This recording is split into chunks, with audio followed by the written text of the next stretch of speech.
Partly cloudy, 22 today. With the 6 o'clock news, I'm Mel Usher. Purchase Mum a FIVEaa Extra massage voucher online or a Pilates gift pack at your nearest clinic. FIVEaExtra.com. Charges have been laid following a lengthy car chase involving a stolen Commodore.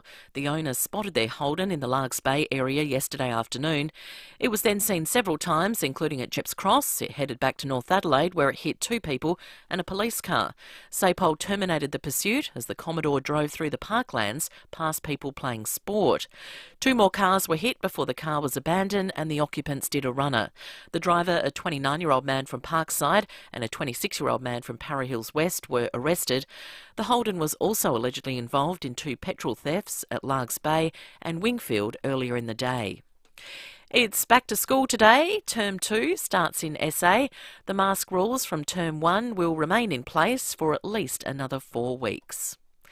Polls show an increase in support for the Prime Minister, but a heavy election loss for the coalition still looms. Michael Packey has the details. 2 new opinion polls show voters still prefer Mr Morrison as Prime Minister over Labor leader Anthony Albanese. Mr Morrison seems to have weathered intense debates over cost of living and national security. Despite his improving popularity, both Newspoll and Resolve Strategic show the coalition will likely lose the May 21 federal election. Support for the 2 major parties is down, but a persistently high vote for the Independents, Greens and other minor parties is expected to propel Labor into government after preferences.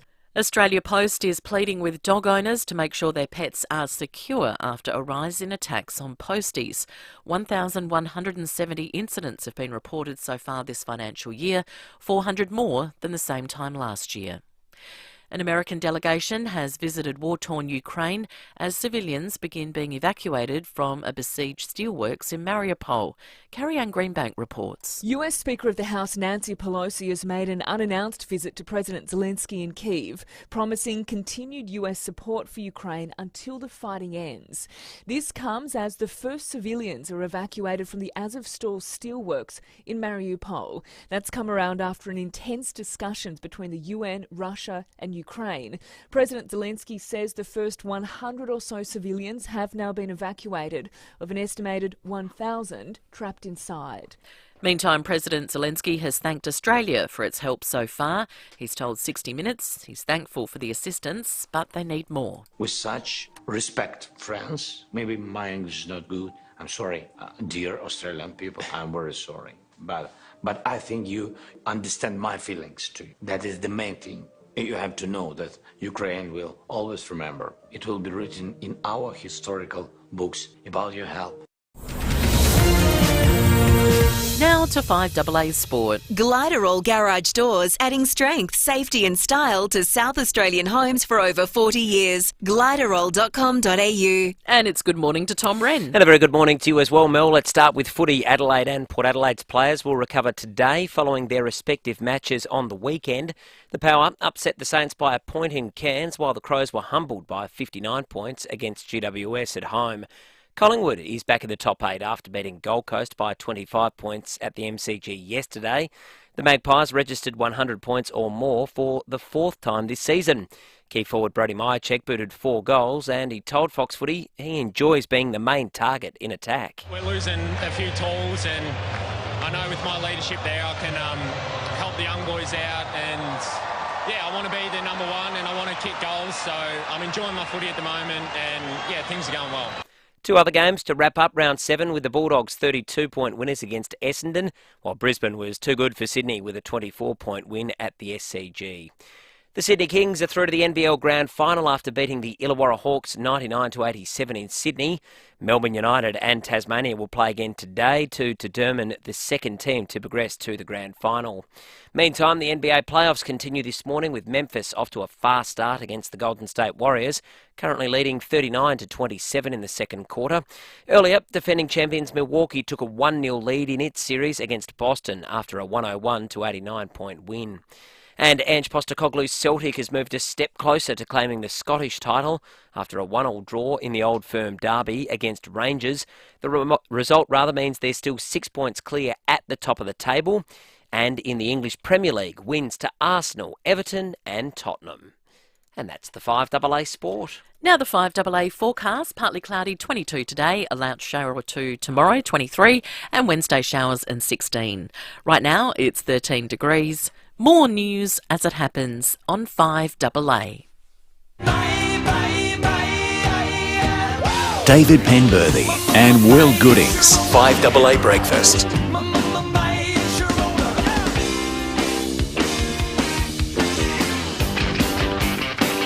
6:06, good morning to you. It's not just David and I. There's also a cake in the studio. Feels like for those watching on the 5AA Facebook and YouTube live stream, it needs to be mentioned. Chekhov's cake, if we're going to talk about narrative devices. The cheesecake shop, Black Forest Cake, is in the studio with us. It will make sense shortly. We'll be talking about it. Over the course of the morning, there'll be a host of other things that take our focus as well. We're off to the US before 7 o'clock today. After 7:30, we'll be speaking with Professor Trent Toomey, the National President of the Australian Pharmacy Guild, about the flu season, the flu shots, where you can get them, and also some bipartisan support to changes to the pharmaceutical benefits scheme that'll mean a whole heap of people can get their medicines cheaper, which is a welcome relief given the cost of living pressures at the moment. And we'll take you through some of the big stories of the morning today as well as they develop. David Penberhty, good morning to you. Good morning, Will. Good morning, listeners, and a big hello to the cheesecake that's going to be accompanying us for the week. It's Do I have to turn its microphone on? I don't know. Is it more of a politics cake, or is it? I'm not sure. Maybe it's into sport. Maybe it's going to fire up when Tommy Rennie comes in with his winners and losers. Might have some strong views about the Crows' rebuild, and you know, if ever there was a reminder that we're in the middle of one, it came on Saturday. What a pile of stinking poop that was. Port, in what looked to me, I only watched the last 3 minutes, but what a hilarious match that was. Unbelievable. What was the go there? Was it raining or was it just... It was Cairns, and football shouldn't be played there at this time of year. Yeah. It was... Because it's just... Mark Bickley made a really good point during the call on Saturday night. That's not advertising the game to anyone. Now, Port's win was exceptional against a really good side in difficult circumstances. But why waste time trying to pretend anyone watching that as a neutral would have said, geez, I need a membership to see more of this sport? Yeah. Because it's garbage. Well, you get more tries in league. That's right. Than a match like that. It was in a city that is hardwired to prefer rugby league to AFL. It was rough going.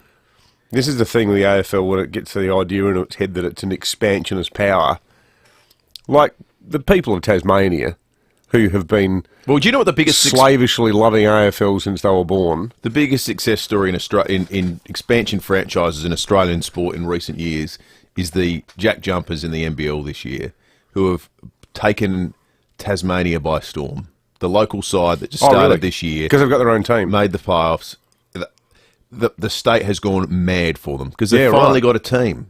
Yeah, it gets well supported because they've never had their own team in anything apart from Sheffield Shield, have they?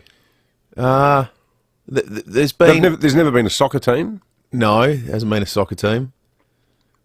No, they haven't really. They haven't really. So there's a whole state full of people willing to get behind it, and they have there in that instance, and they're going great guns. It's been a spectacular success. Hopefully the AFL takes heart from it, and you know they actually have proper footy weather too, which is important. Yeah. Speaking of rain, we're going to get a lot this week. It's starting to feel like winter. Are we, David? Well, I don't know. I have not looked at the bomb app since last night, but it said that there were 4 days of rain coming. My scepticism isn't that the bomb saying it's going to happen. Your recollection is correct. Just Tomorrow, feels like in recent weeks we've had many instances where we've had all this rain forecast that hasn't materialised. I'll tell you what, they get a fair bit of blowback, don't they, our good friends at the Bureau of Meteorology? We were getting a lot of texts about it last week, but it feels to me, though, like it's an incredibly complex and challenging job trying to work out whether it's going to rain or not. With the technology that we have, obviously that's a help these days, but there's still no guarantees that 3 days out you can pick it. It is... It's a bit like footy umpiring. You know, like I think they do better than the umpires. I was at the SANFL yesterday, and I love the way the game just flows because the umps aren't in the thick of it. Like there's passages where you're thinking, oh, that could be a free, that could be a free, that could be a free, but the umps tend to just stand back and not blow the whistle, and you think, well, no one got robbed then, and there were things on either side. But there's much fewer decisions being made. Yep. It's terrific. 2 to 6 mils on Wednesday, 2 mils Tuesday, 2 to 6 Thursday, 1 to 3 Friday, 0 to 1 on Saturday. I actually think this represents a strategic shift from the Bureau, as opposed to saying we'll have one day with 20 mils. Now we're into the realm of we might have rain every day. Or we might not. Or maybe not. Or maybe not. Wait and see. The percentages are interesting. 70% chance of rain tomorrow, 90% Wednesday, 80% Thursday, 80% Friday, 50% Saturday, 30% Sunday. That's fence sitting writ large right there, isn't it? Ian on the Telstra Stillbat Barker text line says if the cake was political, it would have to be a mud cake. Thank you, Ian. You're right. I'm not sure what the interests of your average Black Forest cake are, but our interests in it are because the Cheesecake Shop are on board all this week, and we've got $100 vouchers to give away. This is timely, of course, because Mother's Day is coming up. So if you want to be a hero of the family and your mum, and you want to get the cake sorted for the day, you can go to the Cheesecake Shop with your $100 voucher that you got from listening to 5AA Breakfast and have it all sorted out. And if you just want to spy one and just get a sense of what's on offer, check it out. There'll be a cake with us each and every day. This is the Black Forest, they tell me, David. The Black Forest cake. Now, this is a terrific cake. It's one of the classic cakes, and they're doing a special line of them this week at the Cheesecake Shop. We were talking about it last week. Now, you know, we don't do insincerity on this program. I'm on the record as not being much of a sweet tooth, but in all honesty, two things I make an exception for are baked vanilla cheesecakes and Black Forest cakes.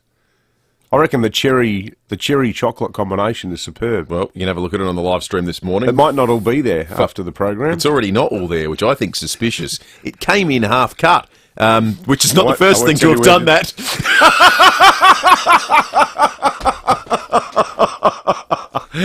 So you have a not so subtle reference to my performance after Sturt won the 2016 Premiership. Sorry, I started that sentence with no intent of where it was going to end.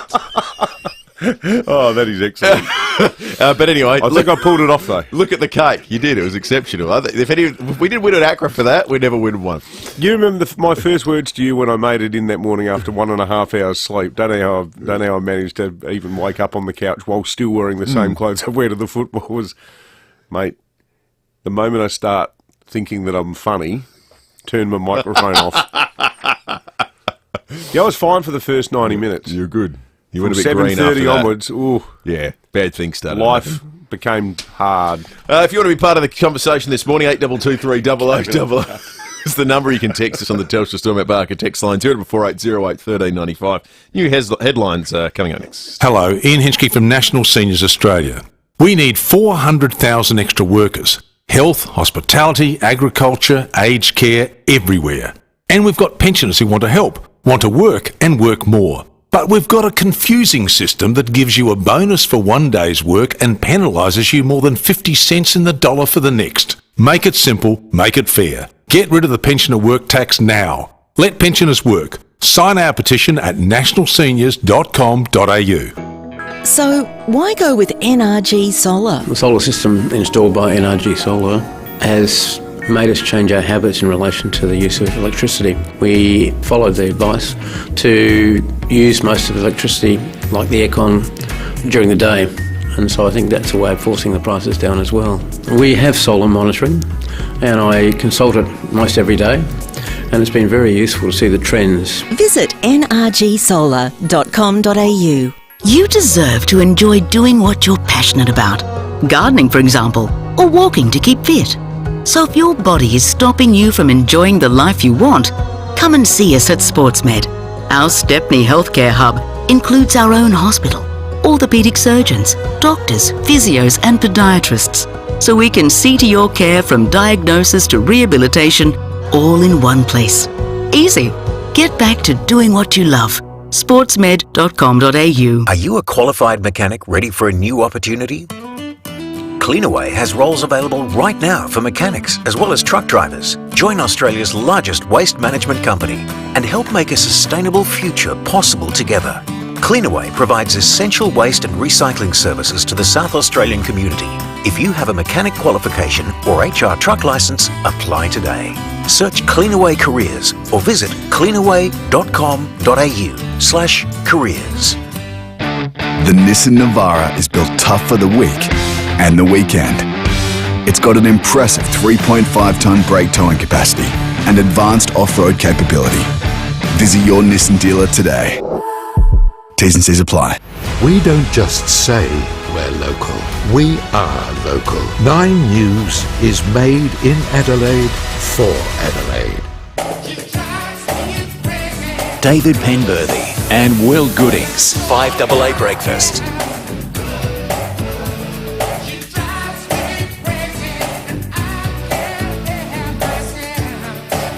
16 minutes after 6, let's get to the news headlines on this Monday morning. The latest polling shows support for Scott Morrison is back on the rise. The coalition, though, still expected to lose the May 21st election. Both News Poll and Resolve Strategic show voters prefer Mr Morrison as Prime Minister over Anthony Albanese, but it's not going to matter the way the surveys are reading because the Federal Labor Party retains an election-winning lead after preferences. You know the thing that stuns me about all the polling that's happened? It's barely moved. Yeah. Big gaffes or big issues or policy announcements. It's as though people made up their mind well before this election campaign started. Is it that they made up their mind, or is it that they're just not interested? Like, I've been covering politics for 30 years. I didn't watch a second of Albo's launch yesterday. No.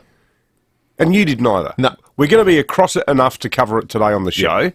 We're probably about to play some snippets of it from what he said. Yep. But we'll get you across all the major policy elements of it after 7 o'clock. But life's too bloody short, isn't it?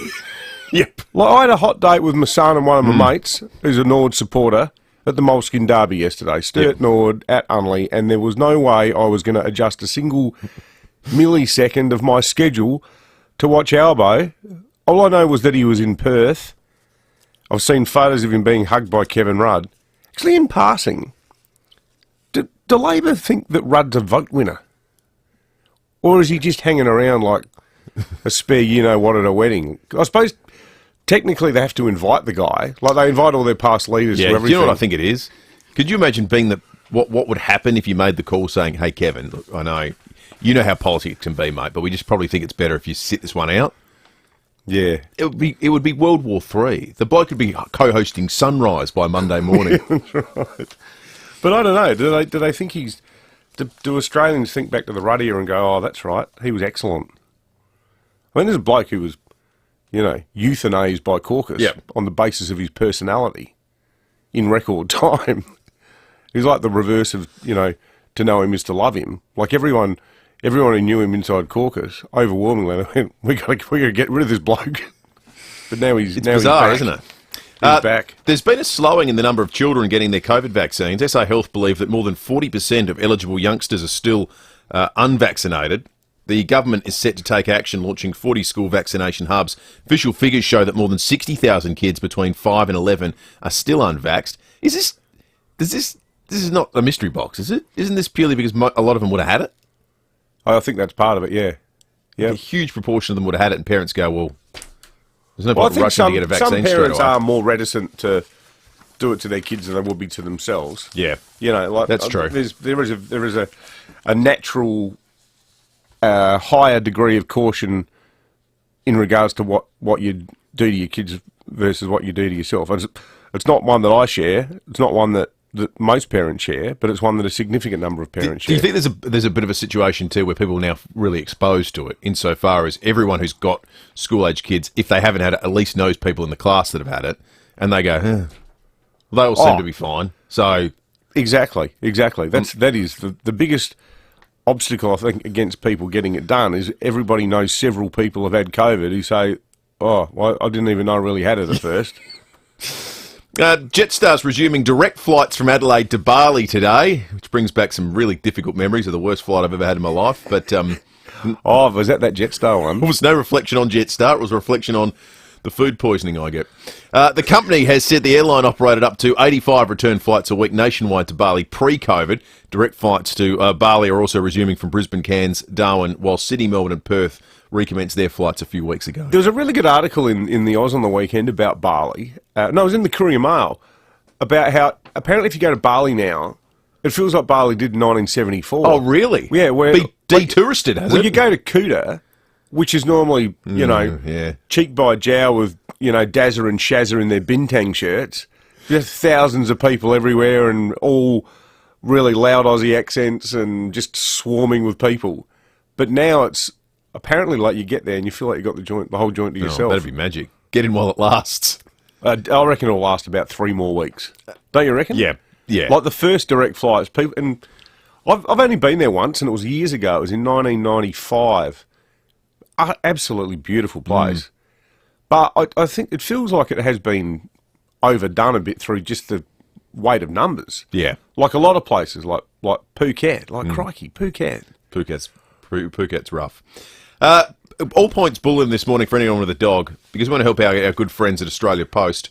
They're pleading with dog owners to make sure pets are secured after a rise in attacks on posties.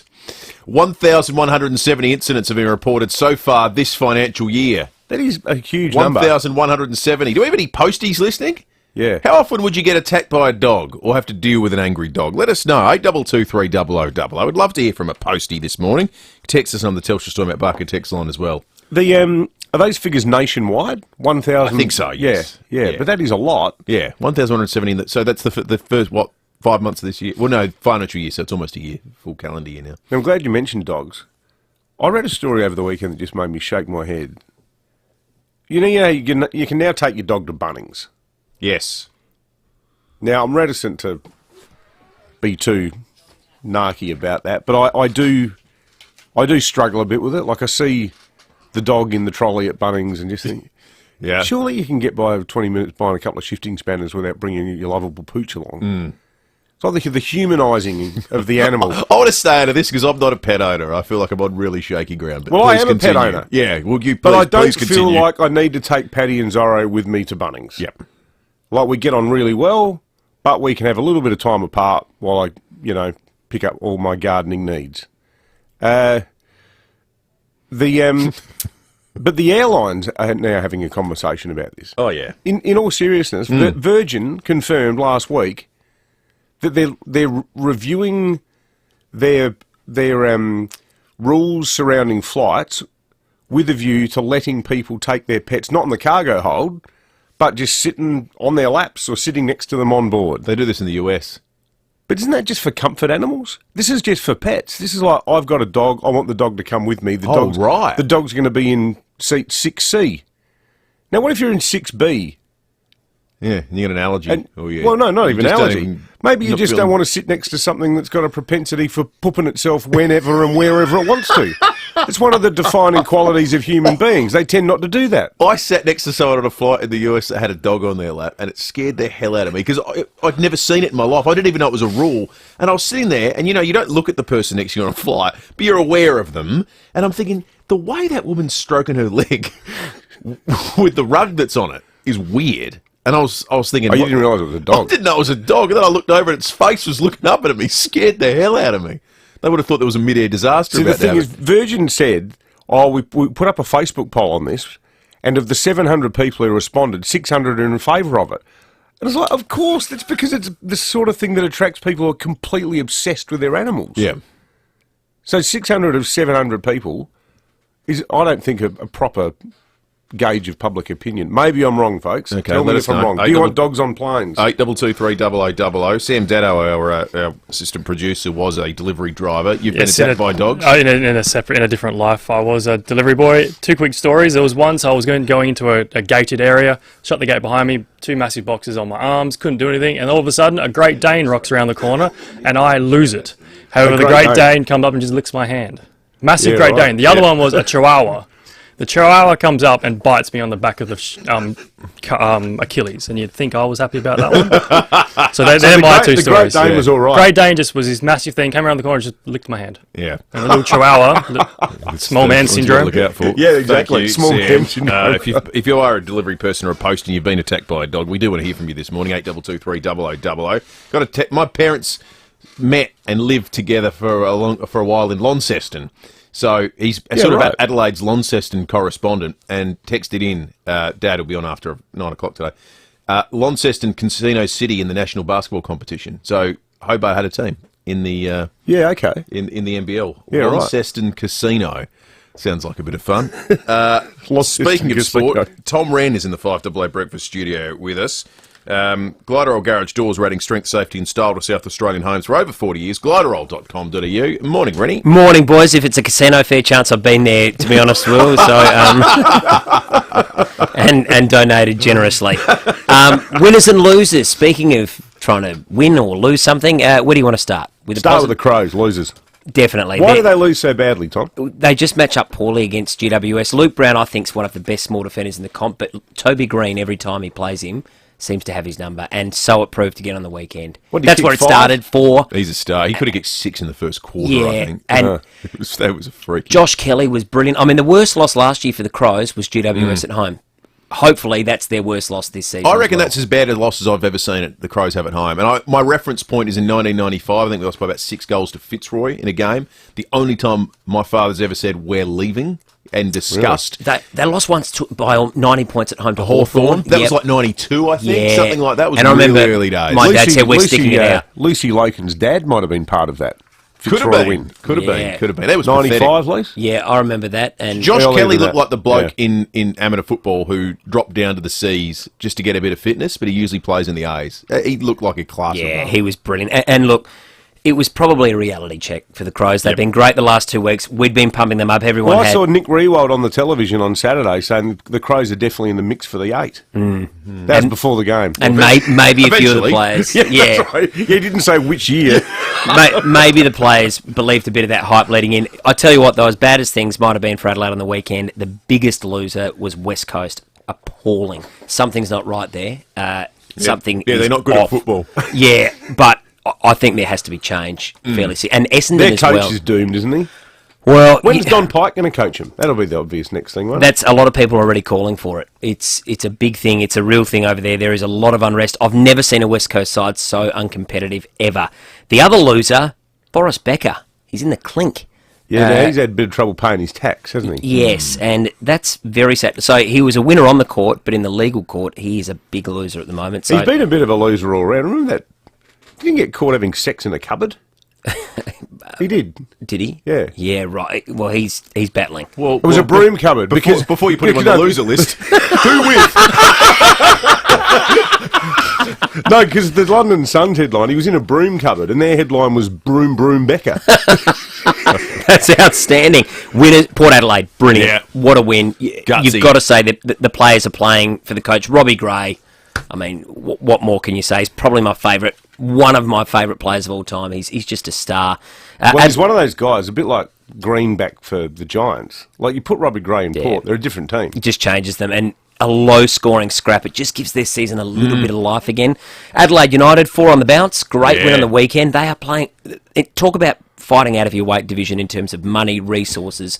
Brilliant win for them. And a good announcement this morning as well for Adelaide Oval. The Wallabies and Wallaroos, so the women's team and the men's team are going to play a doubleheader on August 27 against New Zealand for the women, South Africa for the men. So that's a real coup for Adelaide Oval and South Australia. Good on you, Rennie. Gliderol Garage Doors, new Platinum and Native Series sectional doors are here. Gliderol.com.au. Hi, I'm Izzy, and my family runs St. Louis Home Care, which was started by my great-grandma 75 years ago. I wanted to introduce you to Deb, a carer and our receptionist. She's great. Hi, Izzy. Deb, you've been at St. Louis for 10 years. What do you love about it? Oh, it's a great family-friendly environment and everyone's happy. That's because St. Louis got them covered. With everything from shopping and meals to gardening and home maintenance. And don't forget the social activities. Google St. Louis Home Care to find out how my family can help take care of yours. Okadawn Creative Industries is a First Nations business connecting Australia's ancient cultures with today's corporations. And we'd like to rap with you,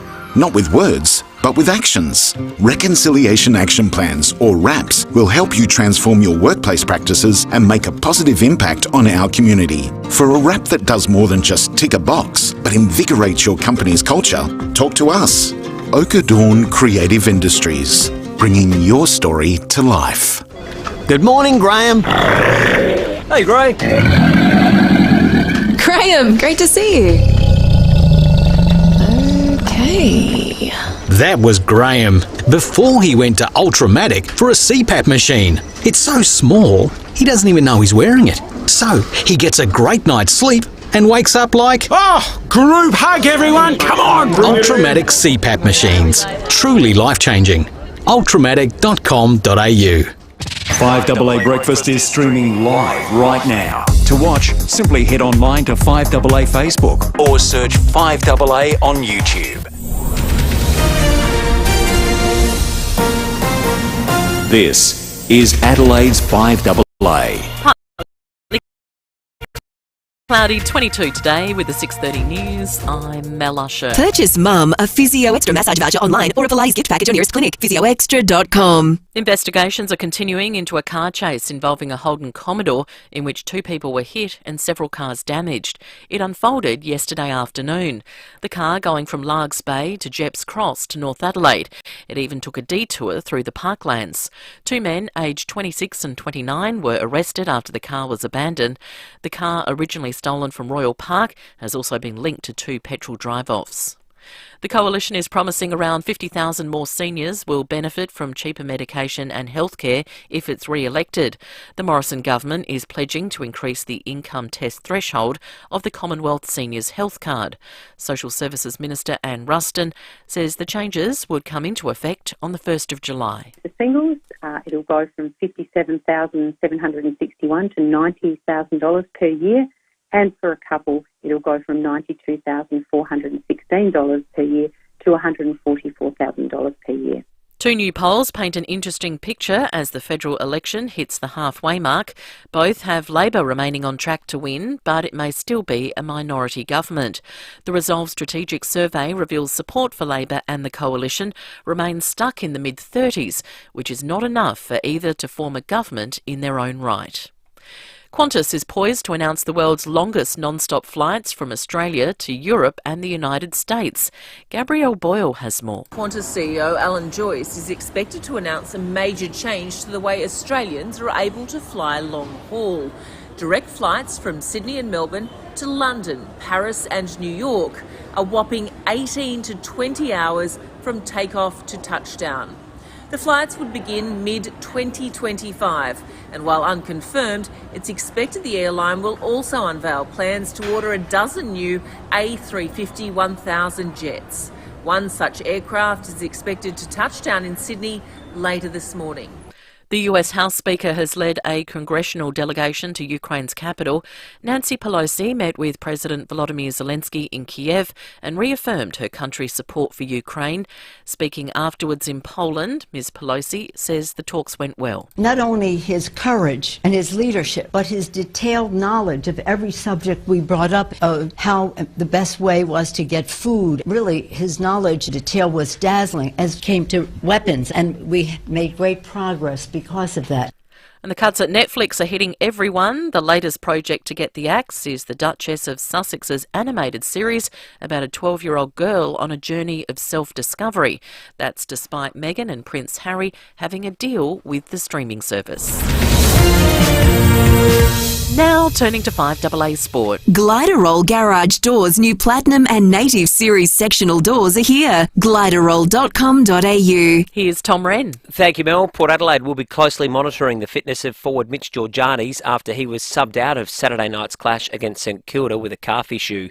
The Crows also have some issues after Brodie Smith was concussed after taking a great mark, while Ned McHenry also copped a head knock. Some injury concerns for Brisbane forward Joe Danaher after he was subbed out with a shoulder injury. It was the only negative in a brilliant 24-point win against Sydney, which sees the Lions consolidate second spot on the AFL ladder. Coach Chris Fagan says it was good to secure the win at the SCG after not winning there since 2009. It sounds like a long time, doesn't it? That's 13 years. We've only played here, that's the 7th time in the 13 years, so it's not as bad as it sounds like. It sounds really bad, but no, it's always good to get that monkey off your back, but more importantly to come to an oval where it's difficult to win against a really good side and find a way. 2 other games yesterday, Collingwood 25-point winners against Gold Coast, while the pressure is building at Essendon after another disappointing 32-point loss to the Bulldogs. Well, the Wallabies are coming to town. They'll play Rugby World Cup champions South Africa in the second match of a double-header at Adelaide Oval on August the 27th. The first game in the double-header will be played by Australia's women's team as they take on New Zealand.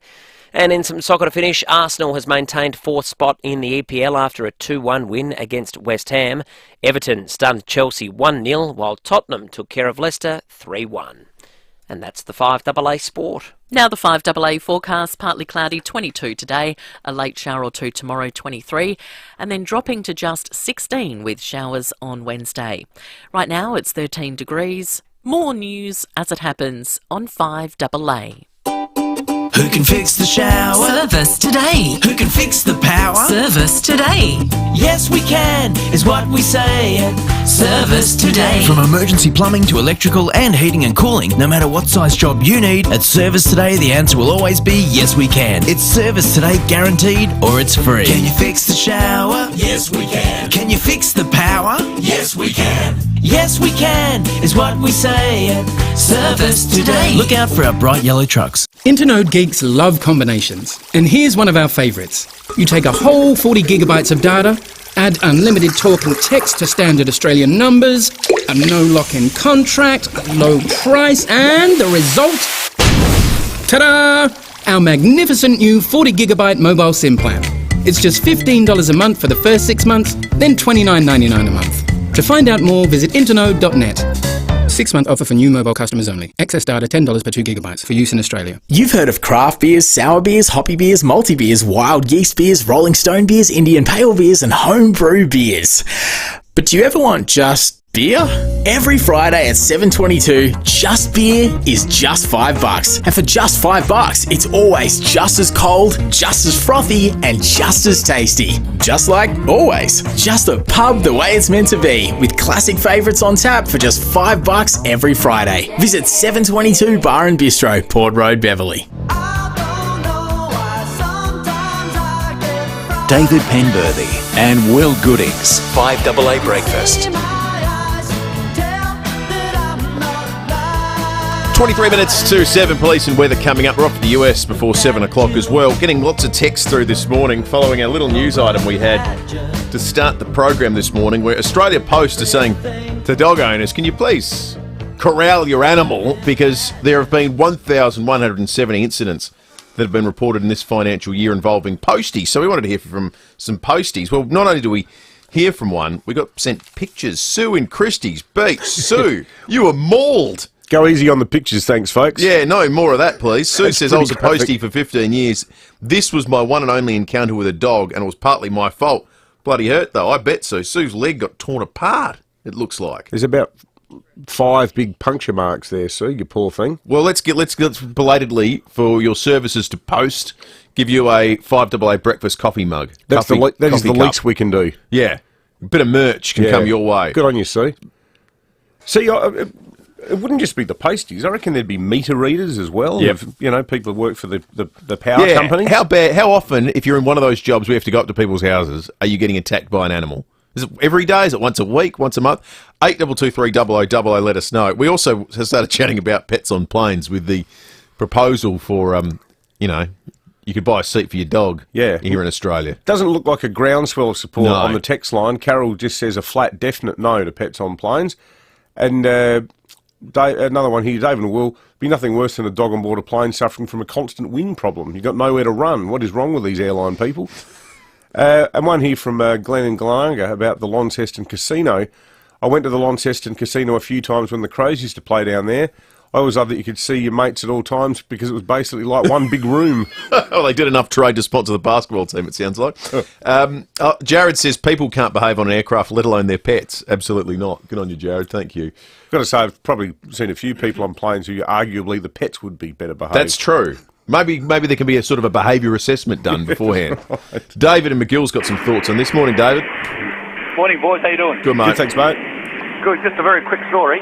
My wife and I were leaving from Peru to Iquitos up there in the Amazon area there. Board a Latam flight. Half the flight was full of guinea pigs in cages. The noise and the smell was just unbelievable. As Adelaide-arians, as my wife and I were, we were just amazed. We just couldn't believe what we were seeing. So, there you go. Just a very quick story. They probably weren't pets, mate. They were probably meals. They were probably dinner. Well, I heard that they love their barbecue guinea pig up there. Don't they? They do. Yeah. All right. I don't know if that makes it any better. Thank you, David. Whether they're carried for pleasure or, company. Yeah, sustenance. Dave in South Brighton, good morning. Morning, guys. Yeah, my son was a postie for a few years, and he used to carry dried dog biscuits in his pocket. So when the dogs came up to him, he would throw them a handful of biscuits, and in the end, they actually got to know him and were waiting for him. So he sort of went the opposite attack. I've only been bitten once in 40-odd years of plumbing, going to people's houses. Wow. Just has to spend half of his income on schmackos. Yeah. That's good, Dave. All right. Good on you, Dave. Thank you. Clever. 8223 0000. You can text us as well on the Telstra Storm Out Barker text line with your story, 044808 1395. There's a what used to be before COVID, like many things, a regular occurrence in the United States. In Washington, the White House Correspondents' Dinner, which I don't... If we do similar things in Australia, but not with the fanfare, because I think most average people would say get stuffed. A big dinner for celebrities and the media to schmooze along with politicians. There's a real clubbiness about it, isn't there? Totally. But it's always fronted by a comedian, and it's sort of set up as a bit of a roast. Here is Trevor Noah, who hosted the event. It is my great honor to be speaking tonight at the nation's most distinguished super spreader event. No, for real, people, what are we doing here? Let's be honest, what are we doing? Like, did none of you learn anything from the gridiron dinner? Nothing, huh? Like, do you read any of your own newspapers? I mean, I expect this from Sean Hannity, but the rest of you, what are you doing here? I mean, Dr. Fauci dropped out. That should have been a pretty big sign. Fauci thought it was too dangerous to come tonight. Pete Davidson thinks it's okay. And we all went with Pete. Okay. Now, for those who don't know me, my name is Trevor Noah, and I'm really honored to be here, honestly. Because you could have picked any comedian, you could have invited anyone, but you went with the South African variant. Very on theme. I appreciate that. So that's sort of the theme of the night, Trevor Noah. But then the headliner is always the president, who has to do sort of a bit of a roast-style speech. Here is the president, Joe Biden. This is the first time the president attended this dinner in 6 years.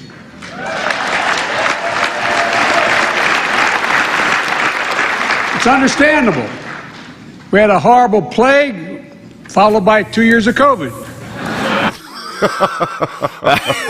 Yeah, Donald Trump wasn't a big fan of being made fun of in front of people, so he didn't go to it. Then it didn't happen for a couple of years because of COVID. But I just think it's one of those events that tells a story about the difference. There's a lot of similarities between us and the United States. I reckon that event tells a story about culturally a great divide between us. That just would not fly in this country. No, I think people would be totally turned off by it and regard it as like the sort of elite political class all yucking it up privately.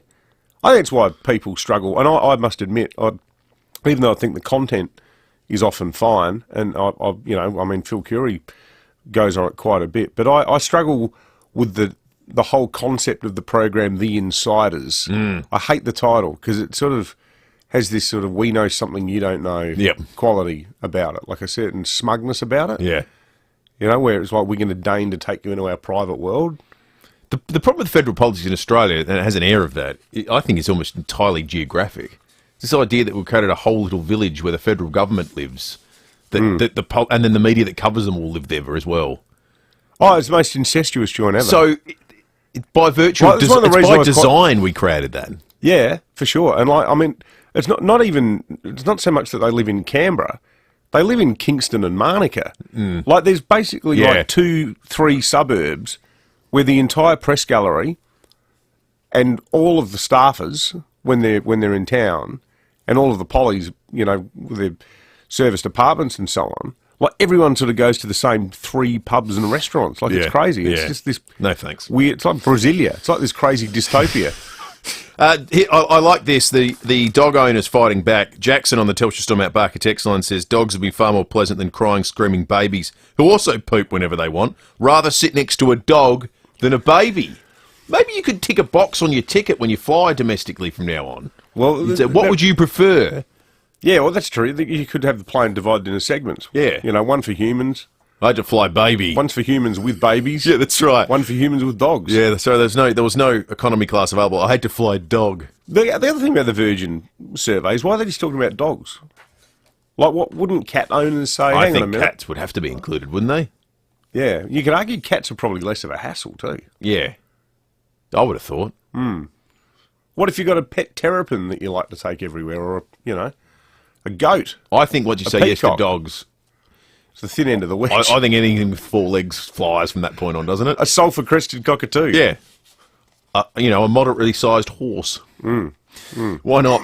Like a Shetland pony. Exactly. Yeah. All right, let's check traffic. 5 bonus Mercedes-Benz to be won in the Hospital Research Foundation Home Lottery deadline midnight Friday. Good morning at Brooklyn Park. Powerline works there, Marion Road near Elizabeth Street. That's as you're heading outbound. One lane closed at the moment. Bedford Park, tree pruning happening on Main South Road near Sutton Road. That's affecting both directions. Lanes closed there.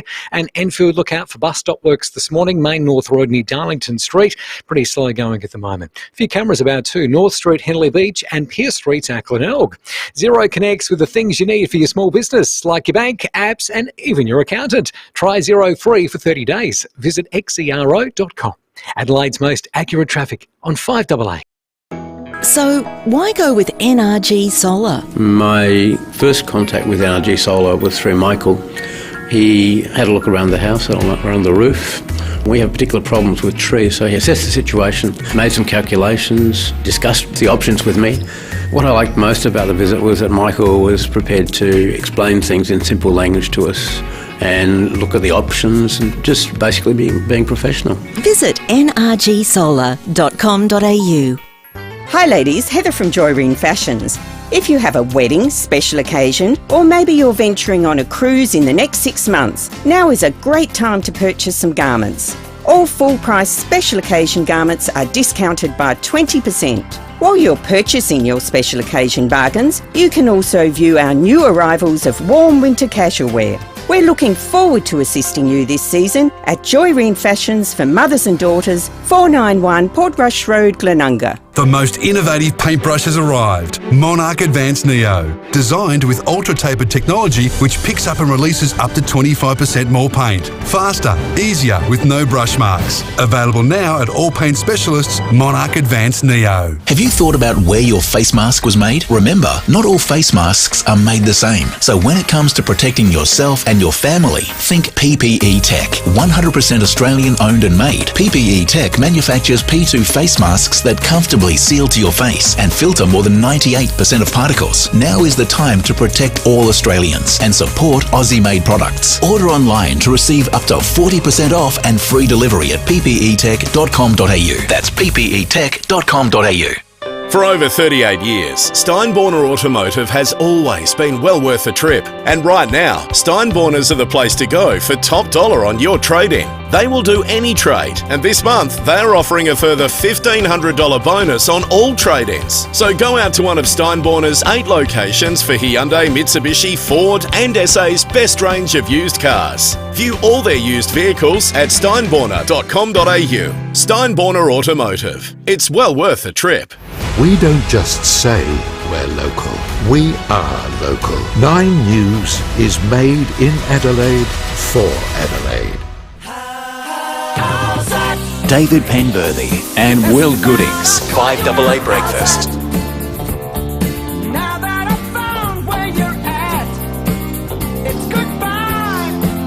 11 to 7. We had a really dramatic pursuit in Adelaide overnight.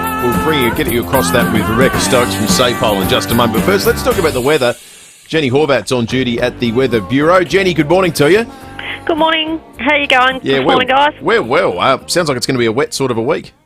Yeah, that's right. Look, today's reasonably dry. We've got a little bit of cloud around, and we're seeing a little bit of light shower activity down around our southern suburbs and hills this morning, but shouldn't be too bad. Only a few light spots around, mostly this morning and early afternoon, but a little bit of cloud hanging around today. We are aiming for a top temperature of 22 in the city, 21 along the coast, 21 for our northern suburbs, and Mount Barker aiming for 20 degrees today. We saw our minimum temperature of 11.8 this morning. That happened about 4:30 this morning, currently sitting on 13.5 at our West Terrace Nidapura site. But yes, we do have this change moving through on Tuesday. It will be a bit later in the day, so it will start off dry. Maximum maximum temperature of 23 degrees after a minimum of 13. We are looking at a mostly sunny morning and then those showers developing in the evening as that cold front moves through later in the day. Once that goes through, though, we go into a bit of a showery and cool spell. So temperature back down to 16 degrees for Wednesday and Thursday with a good chance of showers on both of those days. We'll see those showers easing on Friday with a maximum temperature of 17 degrees. Temperatures back up to 19 for the weekend, but still the chance to see a little bit of shower activity around on the weekend. Just having a look out on the waters today, it's pretty light out there at the moment. We're looking at some variable winds below 10 knots. We will see them tending north-northwesterly for a period during the late morning and early afternoon, and generally around 10 knots at that time. Seas are generally below a metre, guys. Good on you, Jenny. Thank you for that. Jenny Horvat, Senior Forecaster at the Weather Bureau. Rebecca Stokes, Senior Constable at SAPOL this morning. Morning to you, Rebecca. Good morning. Yeah, you've had a couple of arrests overnight. Yes, the man was arrested after breaking into a car in the city's West End. A passerby saw the man smash a window of a parked car and rummage through it in Newmarket Street about 10:40pm last night. The suspect was seen to go into a nearby fast food restaurant and police located him there. And following inquiries, the 36-year-old man was arrested and charged with interfere with a motor vehicle and going equipped to commit an offence after police seized a crowbar and the socket wrench he allegedly used to smash the window. It'll also be alleged that he was found in possession of property stolen from the car, so he's been arrested and bailed to appear in court in June. Now, Rebecca, this next one, I've actually got video of this that was sent to me by a friend who works in Bowden who saw it yesterday, and unfortunately we can't play it on air because there's so much swearing in it, as all of the passers-by were watching. But this police pursuit that ended in Bowden, it looked pretty crazy. Yes, the owner of this stolen car, it had been stolen from Royal Park the night before. It's his pride and joy. He'd seen it, spotted it being driven around the Largs Bay area earlier yesterday afternoon and alerted police.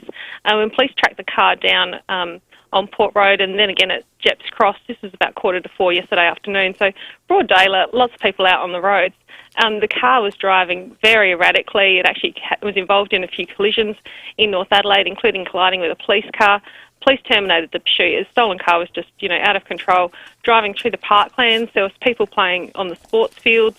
It ended up at Bowden, crashed, and the occupants tried to do a runner, but they were quickly arrested by patrols. Thankfully, there was no injuries, but it went on a pretty wild ride. It was also involved in a few petrol thefts as well. So we've got 2 arrests there. The drivers, the 29-year-old man from Parkside and a 26-year-old man from Para Hills, are both arrested, and they'll face court today.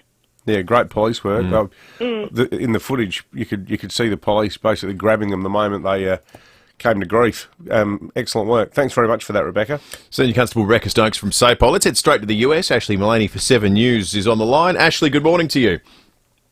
Good morning, guys. Now, there's been some extraordinary tornadoes in Kansas. Unbelievable. These pictures, we often see tornadoes happen at this time of the year. They're quite common in the spring, summer, particularly in that tornado alley, as they call it, right through the Midwest. But these pictures are absolutely staggering. You can just see it's very narrow and it just kind of cuts a path through this town called Andover in Kansas. And actually they've been hit before. Back in 1991, they had a really bad EF5 tornado that hit there and killed 17 people. And what's incredible about this is that there's thousands of buildings, over 1,000 buildings, I should say, that have been completely destroyed, nothing left of them. And somehow no one died. It's actually incredible. You would think there'd be quite a high death toll, but that they were looking at 260 km/h winds. There was debris getting thrown 6,000 metres in the sky. Pretty incredible, and incredible that no one died. Yeah, I'll say. Well, I was wondering, what do people do actually? Do they all just get out of town because they know that they're coming, or is it a bit like sort of Darwin post-Tracy where people have bunkers and things like that to go and hide in? Yeah, a lot of people do they have bunkers, but the advice is always to sort of get into a bathroom or somewhere with a cover, much like you would in a hurricane in Australia. But it's or a cyclone, I should say. But it's there's really not a lot you can do. And I've thought about this myself when I've gone and covered tornadoes. Often there is one after the other. There was 14 in this instance, and that one was particularly destructive. But you turn up in these towns, you can sort of see them brewing in the sky. It's really eerie, and you think, God, there's nothing you can do. You can't outrun a tornado. So, yeah, the advice is hunker down, but you're sort of at the mercy of Mother Nature with these. So actually, did you get a flag to the White House Correspondents' Dinner, or don't they invite Aussies to it? Funny you should ask that. I was just chatting to my colleague, Emma Dallymore, who used to work here in the Bureau, and I said, have you ever gone? Like, where's our invite? Don't they know who we are? No, we are very small fish in a very big pond over here, so I didn't land an invite, but I might have to speak to Joe and just see if we can tee something up for next year, because it does look quite fun. But yeah, it's sort of a bit of a light-hearted night. You know, the press can poke fun at the president can poke fun at himself, and Biden did last night. He referred to his low approval ratings and had a bit of a laugh about that too. James Corden filmed a skit, I should say, at the White House, introducing things. But I mean, it was a really, it looks like a really fun night. I mean, lots of schmoozing, really. It's like press and power brokers. It's an industry night, probably very cliquey, I'm sure. But those things that they do at the White House, these little sketches that they do, they did a funny one a few months ago about an intern, or maybe 6 months ago. But it can kind of backfire too, because I think there's probably a lot of people going, hey, we're dealing with record high inflation. Yeah. People can't fill up their cars right now because gas is so expensive. They can barely put food on the table. There's some really pressing issues here. So I think it's a fine line for the White House to, play along with these jokes, but to also probably get back to business pretty damn quickly. Yeah, good point. Good point. Thanks very much for that, Ashley. Ashley Mullaney, the 7 News US Bureau Chief. It's 4 minutes to 7. Lots of text coming through, and not a lot of support for the suggestion that we'll have pets and animals on planes in Australia soon. Andy here reading my mind. One of the first things I thought about reading the article on Friday. Animals on flights. Have you ever seen the movie Snakes on a Plane? That didn't end well. No, it didn't. It does contain one of the great lines of cinema, though. Ian in Morphettvale, though, he's a bit more level-headed about it. He says, Dave and Will, animals are fine in planes if they're in carriers. Passengers would need boxes to tick yes, no, allergies and phobias. Anne is an emphatic no. Imagine if passengers were allergic to them, you'd have them sneezing and wheezing. And Michael von Seaton says, I wonder if that's his real name, Michael von Seaton. Does von mean from? Maybe it does. Michael from Seaton. I think maybe that's what he's getting at. Michael von Seaton says flying with animals will put a new meaning to the term cattle class. Certainly would if there was a cow on board. You don't want to be a literal description of what's going on. Exactly. Cattle class. 8223 is our number. If you want to jump into the conversation, you can text us as well on the Telstra Storm Out Barker text line. Or if you just want to look at a cake this morning, you can jump on the 5AA Facebook and YouTube live stream, partnering up with Cancer Council SA, where we have half, don't know where the other half went, but half a Black Forest cake from the Cheesecake Shop on display, because a little bit later this morning we're going to be giving away a $100 voucher for the Cheesecake Shop. In fact, we're going to be doing it every day this week in the lead up to Mother's Day. As Will said earlier, the cake came in half cut. Not the first thing to have boom, done. boom. 2 to 7. You deserve to enjoy doing what you're passionate about. Gardening, for example, or walking to keep fit. So if your body is stopping you from enjoying the life you want, come and see us at SportsMed. Our Stepney Healthcare Hub includes our own hospital, orthopaedic surgeons, doctors, physios and podiatrists, so we can see to your care from diagnosis to rehabilitation, all in one place. Easy. Get back to doing what you love. sportsmed.com.au. Bonus gift cards now at Harvey Norman with selected outdoor furniture. That's right. Receive 10% back in Harvey Norman gift cards with selected in-stock outdoor furniture. Huge range of outdoor dining, lounges, umbrellas and more in stock, available for quick delivery. The latest trends in timber, stone, aluminium and wicker. Lounges or dining, find the perfect solution to complete your alfresco area. A versatile collection for the ultimate in choice. Harvey Norman, your destination for outdoor living. Don't miss bonus gift cards with selected in-stock outdoor furniture. Must end Monday now at Harvey Norman. The Isuzu D-Max is born to rock. With DAB Plus digital radio, integrated voice command and wireless Apple CarPlay as standard across the range. Hurry to your local Isuzu Ute dealer today. 5AA's Business Lounge with Leith Forrest.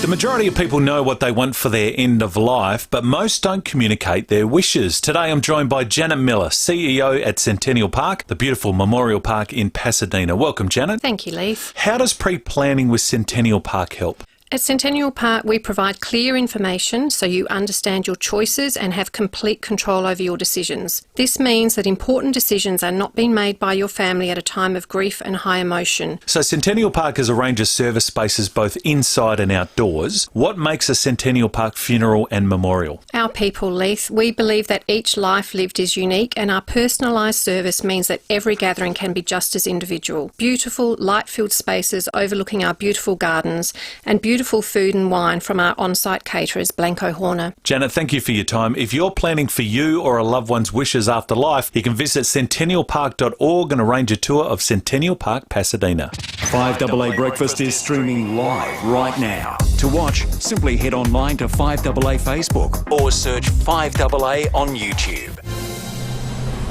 Online, on DAB Digital Radio and on 1395 AM. Talking Adelaide.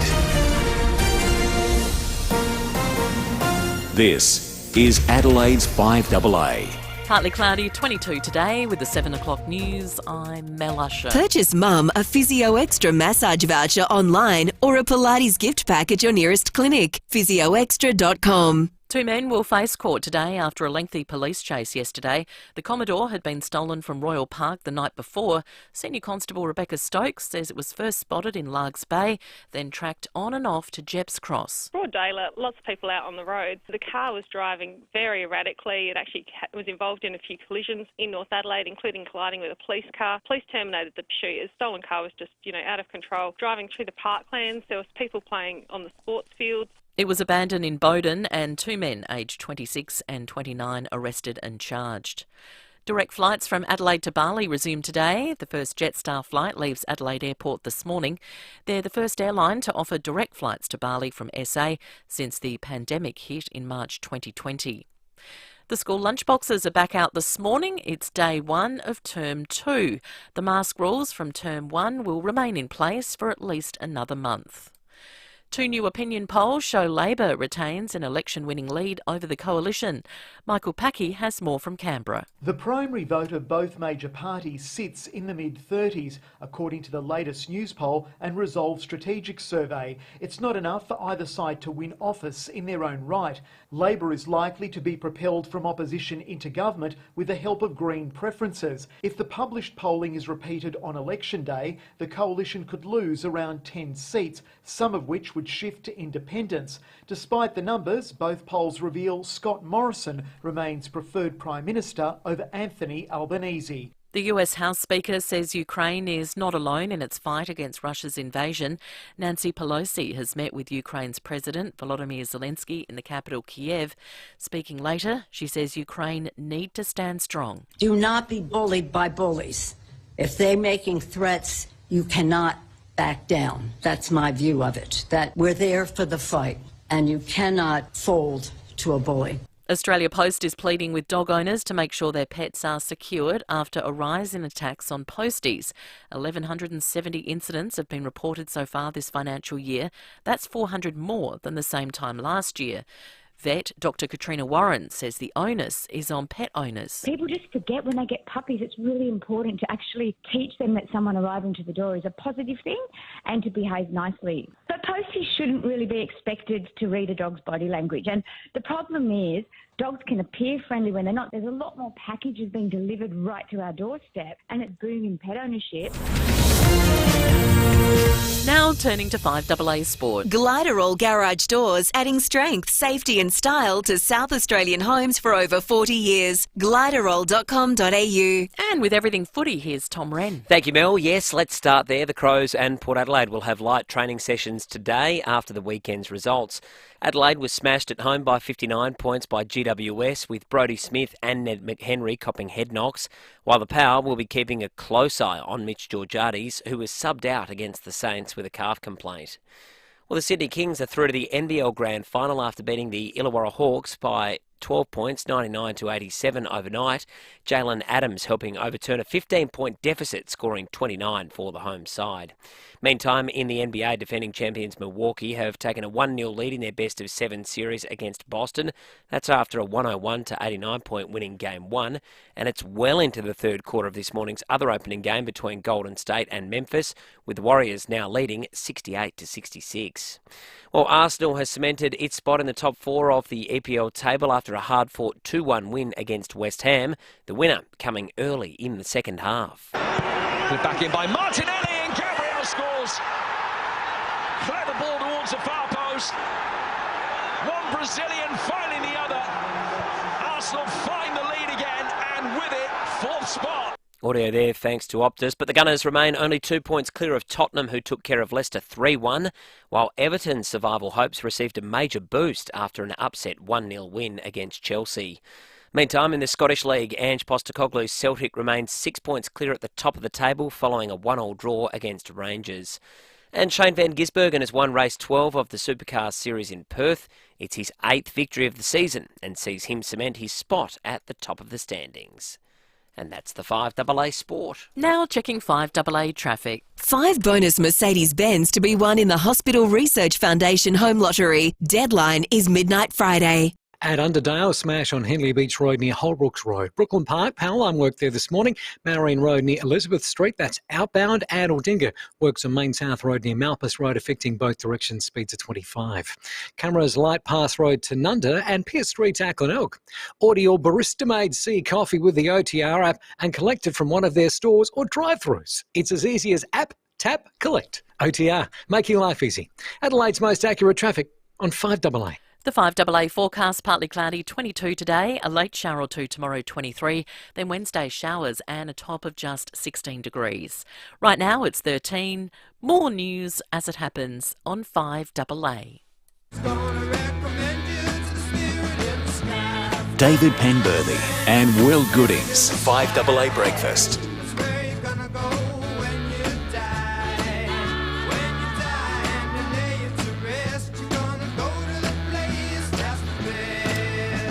Six after 7, good morning to you. Welcome to Monday.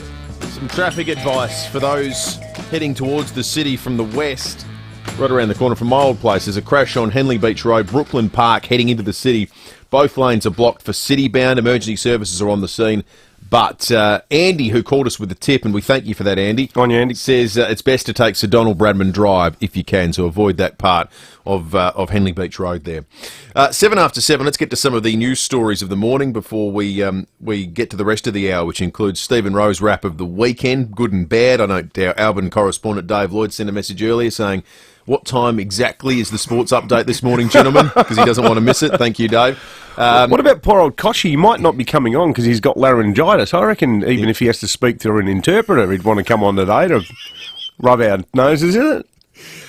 He might have lost his voice when Robbie Gray kicked the point. That might have been the moment that did it for him. Screaming at the television. And after 7:30 today, we'll be speaking with Professor Trent Toomey, the National President of the Australian Pharmacy Guild, about getting your flu shot. There's some stats on flu season to demonstrate how much things have changed quickly on the flu front, because one thing that all of our mitigation for COVID measures did really well was get rid of flu. Well, that's changed, hasn't it? That's right. It's back in a big way. How many times in the last week have you found yourself in a setting where you've gone, oh, it's ended? Yeah. This whole thing. Yep. The way everyone's behaving now. Yep, no one cares. Still a fair bit of mask usage. Yeah. I reckon 10% of people. That'd be the absolute high end, I reckon. Yeah. But, just at the footy yesterday, everyone's, queuing up as they normally do for drinks and hot dogs and all the excellent gourmet food you always get at Unley. Had wonderful pizzas there yesterday. Did you? Good. Now, Dave's just called in. The crash at Henley Beach Road is all clear now. So everyone has just, flick the indicator on to go down to St Donald Bradman Drive. Yeah, well, it's nice. It's nice to try something different. It's a nice drive anyway. Yeah, exactly right. Good work by the Fireys. Yeah, absolutely terrific work. All right, let's get to some of the stories of the morning, including our wrap of yesterday's campaign launch. And here's Anthony Albanese. In just 20 days' time, you can vote for a better future. You can choose cheaper childcare, stronger Medicare, and fixing the crisis in aged care.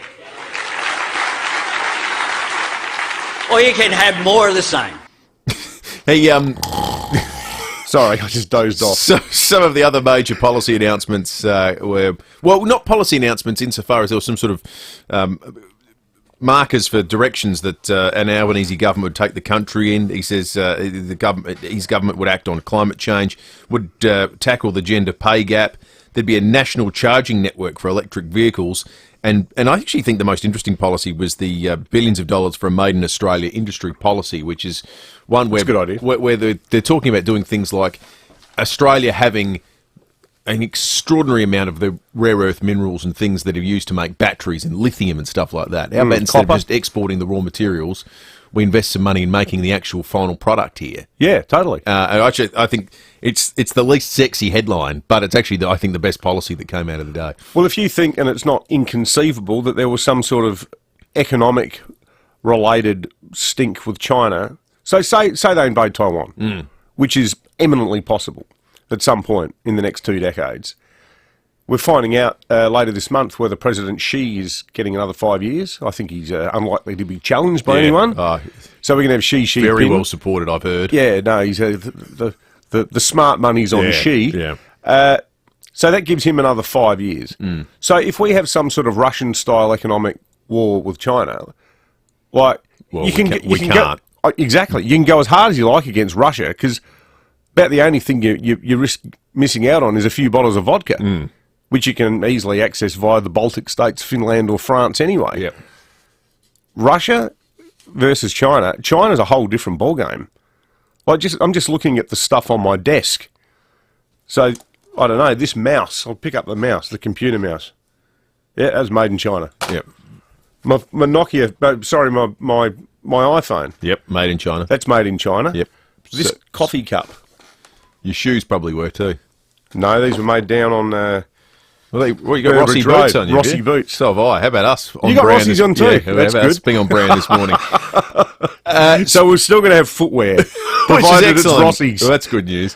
Do Rossi advertise with us? I don't know. They don't need to, No really. need. They're getting a free plug. No need. Can't Rossi? We love Rossi. This is the kind of love we can give you in the form of live reads. The Labor launch...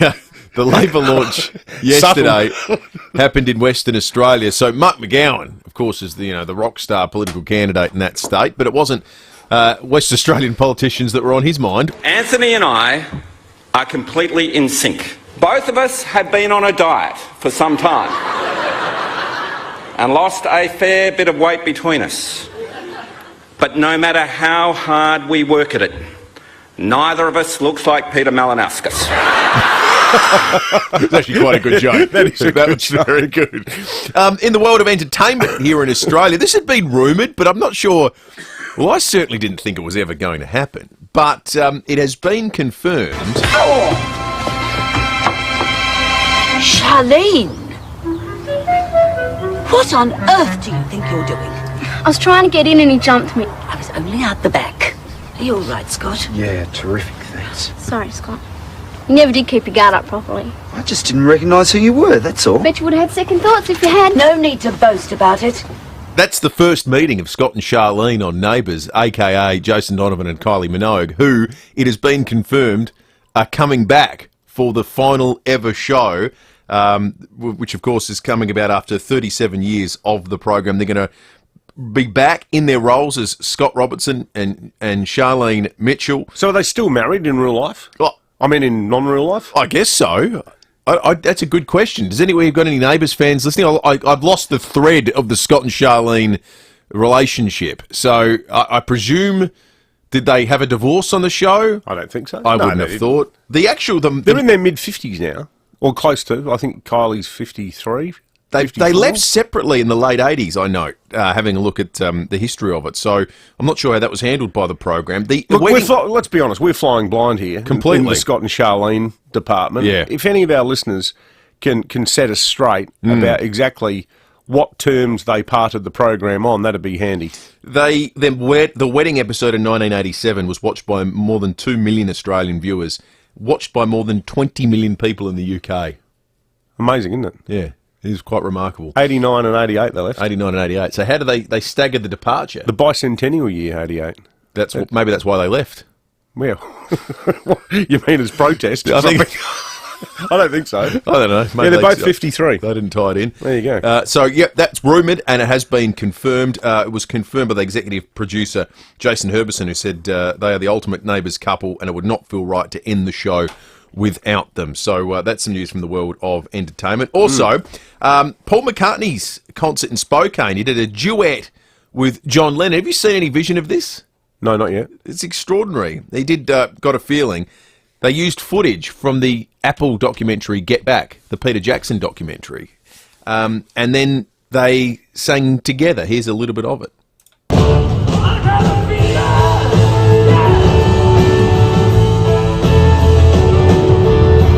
Everybody had a hard hit.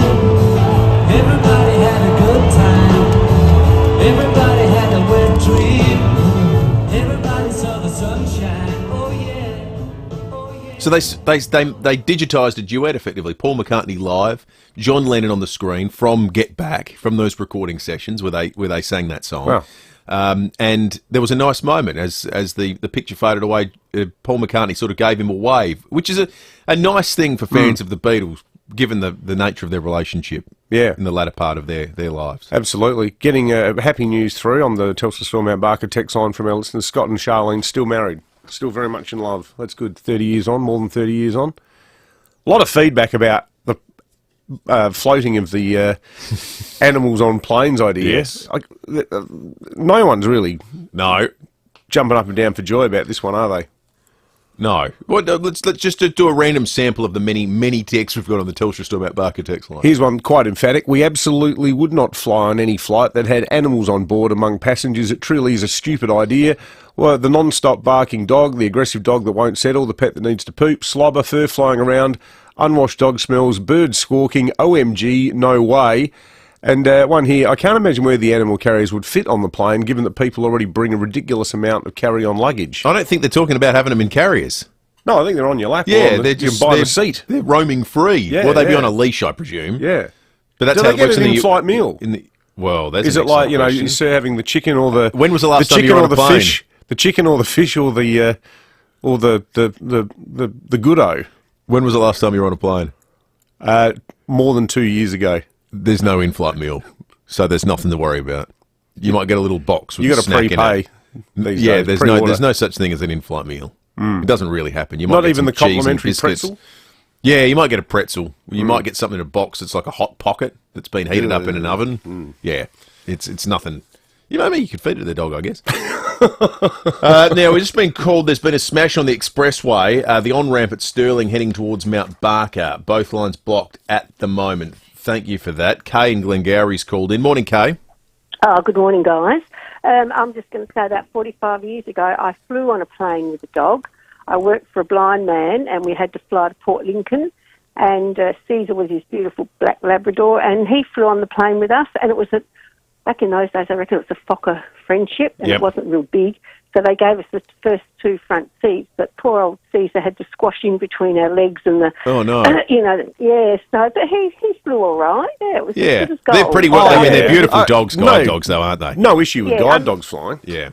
No, that's right. I mean, he was a guide dog, so he had to fly with his owner. But that was a long time ago. So there is some- I had to ever do it once. Yeah, it has happened before. Good on you, Kay. Thank you. 8223 Let us know your thoughts on that. Or you can text us on the Telstra Storm Mount Barker text line. We might check traffic, then we'll have Stephen Rowe's wrap of the weekend. And I say that in advance, well in advance. It's something of a warning. A trigger warning in these simpler times. For Crows I think fans. what the kids would call it. Yeah, that's right. You know, we Trigger don't want anyone to be upset. Yeah, And they will be upset, because I was very upset. I got the day off. You were there too. I got the day off. Our boss gave me the day off and said, listen, you go along and watch a game, because I've been calling all the games. And I texted him at quarter time and said, did I upset you in some way? What did I do to deserve this? This is like being performance managed out. He's trying I felt like that. The way you've been going, mate, I'm going to send you to a Crows game. But then to rub salt into the wound, you had to call the Port win Saturday night.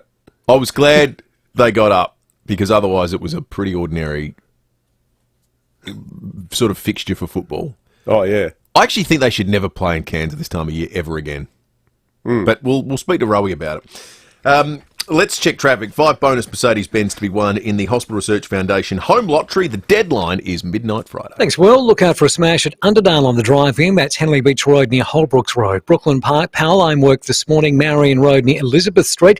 It says you're heading outbound. And at Aldinga, works on Main South Road near Malpas Road affecting both directions. Speeds are reduced. Cameras this morning at Delphi Terrace, Glenelg North and Anzac Highway at Glenelg East.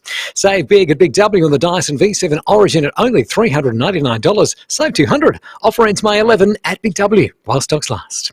Adelaide's most accurate traffic on 5AA.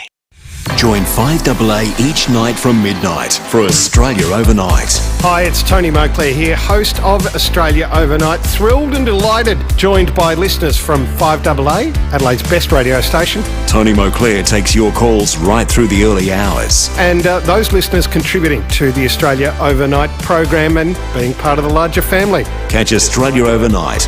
Welcome aboard 5AA. Live from midnight on Adelaide's 5AA. This is the sound of Julian's bargain price vacuum with deep express suction. This is the sound of Julian trying to fix his bargain price vacuum, which infuriates him deeply. Yes, this is the sound of bargain regret. When it comes to the important stuff, like insurance, don't risk it. Go to Amy instead. Who offers great value cover you won't regret? Amy does. Before buying insurance issued by FIVEaa Limited Trading as Amy, read the PDS at amy.com.au. TMD also available. We told you they'd go quick. Over 70% of tickets in the Hospital Research Foundation Home Lottery have already been sold. Don't miss your chance to win the ultimate $4 million grand prize and live mortgage-free in Henley Beach. There's a catalogue full of prizes, but with over 70% of tickets already gone, you'd better get yours now. Join the fight and get your tickets today at homelottery.com.au. Licence M141166. Mother's Day is coming up, and here's a hot tip. Last-minute chocolates from the servo ain't going to do it. No. This year, do Mother's Day right with a limited edition Black Forest cake, who actually joins us in the studio. Yes. And I feel awkward about we haven't really sort of worked into the conversation in terms of the cheesecake has not had a lot to say. No, but it's been playing a big visual role here on Cheesecake Cam. Get on the live stream to check it out. It's a elegant and tasty looking thing. And look, not only that, it's actually a special Mother's Day creation from our good friends at the Cheesecake Shop. Picture this: chocolate sponge, fresh cream, sour cherries, choc glaze with cherries on top, a sprinkle of rose petals and gold dust. How's that? Decadent. Decadent. Absolutely. It's spectacular looking.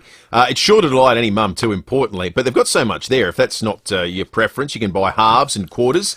Maybe that explains why we've got a halve in. Yeah, I was trying to pin it on a co-worker who had eaten the other half. Well, this is it. I mean, you might just be having a small gathering. You don't need to buy an entire one, and you can save a bit of money too by buying a half or a quarter. And the other thing is, you don't have to worry about, where's the wrapping paper? How do I wrap a cake? It comes in a box, so it's already gift wrapped. The perfect Mother's Day gift is a piece of cake from the Cheesecake Shop. Order in store, online, or from your favourite delivery partner. Bonus gift cards now at Harvey Norman with selected outdoor furniture. That's right. Receive 10% back in Harvey Norman gift cards with selected in-stock outdoor furniture. Huge range of outdoor dining, lounges, umbrellas and more in stock, available for quick delivery. The latest trends in timber, stone, aluminium and wicker. Lounges or dining, find the perfect solution to complete your alfresco area. A versatile collection for the ultimate in choice. Harvey Norman, your destination for outdoor living. Don't miss bonus gift cards with selected in-stock outdoor furniture. Must end Monday now at Harvey Norman. It's a frightening thought. But what if you lost capacity to manage your financial affairs? If you're not at the helm, who makes medical or health decisions? Who gets your superannuation? Who controls the family trust? From the simplest to the most complex wills and estate plans, Donlan Lawyers will answer your questions and help carry out your wishes to the letter. Wills and estate planning. Visit donlanlawyers.com. That's donlanlawyers.com. We don't just say we're local.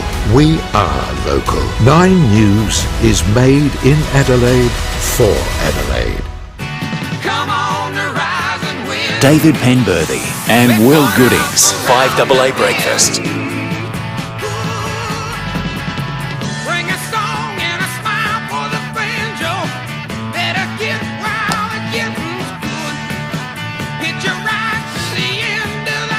24 minutes after 7. Book your next service online at North Point Toyota to win the cost back. It is the North Point way. Let's wrap the weekend sport with Rowie. Good morning to you, mate. Oh, Pemba and Will, good morning. This time last week, I made you play Can You Feel It after Crow's great win over the Bulldogs in Ballarat, and it was a gritty, hard-fought win, but oh my God, this week I have actually given myself an uppercut. I was seduced. I think I conned myself into, I don't know, a false sense of security by ballooning as the Crows balloon did. They got absolutely outclassed and walloped in every aspect of the game, didn't they? I was over by quarter time. You could just tell. You could tell they were cooked. I thought, was it Frampton who did an interview after the game and said that he basically admitted that it was a mental problem in terms of the club, and going in as favourites. They were massive favourites to win that game, and it was a bit of a wake-up call that you don't just rock up on the day, assuming that it's going to happen. Yeah. Well, the midfield just got outclassed. They got smashed in run. That was the start to the end of it. When you've got the quality that GWS does with ball in hand, like, Whitfield, Kelly, Caniglio, Green down the other end. They have got talent. It clicked for them. They got their game together, and that's the gap between the Crows and them now. Crows are good. Nixie's got them on the red line. They have a crack.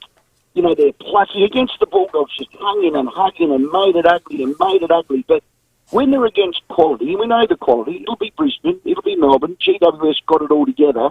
We just lacked that class, and we lacked the finishing. We got ball in hand. At the moment, it's just woeful.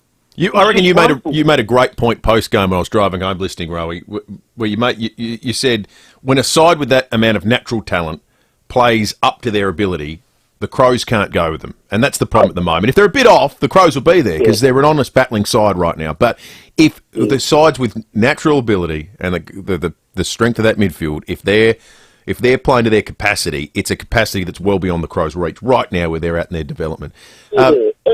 Yeah, and I think if people like me were seduced, I conned myself into thinking they're better than they were. Well, they were clearly seduced. I didn't hear that from Billy Frampton, but if they went into that game thinking it was just going to happen, I doubt that would have been the mental state of that group. They can't afford to because they don't have enough talent. Yeah. Saturday night, big win for Port Adelaide, Rowie. I called it. It was an ugly game of footy, as ugly a game of footy as you can possibly see, but a beautiful result for Port against a quality side in St Kilda. Yeah, I think you could safely say Port have turned the corner. That was a hard-fought, as you said, gutsy win. They won by a point. They were behind all night. Again, a slow, erratic start's the only word I could put to that. But once the team dug in, I just had a sense for the whole night they'll get it together, and they do. 2 wins in a row. The cavalry's coming. I mean, Charlie's not far away. Fernand's not far away as well. I want to pay a little bit of a tribute to a bloke by the name of Bobby Gray. I know he's on one leg. He's on one leg and he's still the classiest and best player in that forward line. Oh, boy. They don't win that game without him. No. Well, he's the one guy. He's the one guy the conditions suited. Because remember that stupid old saying in footy that the rain and if the conditions are a bit ordinary, it brings everyone back together? And it's so wrong. Because it slowed everyone up a bit and it made the guys who were sublimely skilled stand out. And Robbie Gray was an absolute class above on Saturday night. Yeah, I'll give you 2 names for that, D. Jarman and Bunge McLeod. Yep. Goodness me, no more than that sort of letter. But St Kilda get, $500,000 to play in Cairns. Why that game was played tonight is beyond me. AFL, sorry, if they're listening. Crows had to go up there last year, Port this year. Both their teams broke their hearts and won by a kick. Gil, if you're listening, you're not in the chair all day, you're moving on. If Steve's there, Mr. Dillon, whatever your name is there. The fixing guy, you're listening. Do not ever send another Crows report team up there. We've done the heavy lifting. We're done with it. Particularly when Port, as Charlie Dixon rightly said on your show the other day, Rowie, how absurd it was that to keep their official the AFL's official airline partner happy they had to fly indirect so that they could still go on Virgin. It's completely ridiculous. Rowie, your phone was just doing you a disservice at the end there, so we might leave it there. Stephen Rowe, book your service online, North Point Toyota to win the cost back. It is the North Point way. Did you know that South Australia is home to the world's largest cattle station? At 24,000 square kilometres, Anna Creek Station is bigger than Belgium. True. And did you know that Automasters can carry out manufacturer's logbook servicing and stamp your books without voiding your warranty? Also true. So switch and save on logbook servicing, repairs, brakes, aircon and more. Automasters, one of Australia's fastest growing automotive service and repair groups. Call 1300 Automasters. Great service guaranteed. Get in here. It's Sheeds. We don't have the time to mess around. We can't afford any more downtime and we need a result. It's about trust, and for hydraulic hose repairs, Ryco 24/7 are the ones. They'll get to you wherever you are. Their vans are on the road with fully qualified repairers, and they are supported by that other great South Australian team, BL Shipway, who I've known for over 30 years. Call Ryco 24/7 on 133247 or visit ryco247.com.au.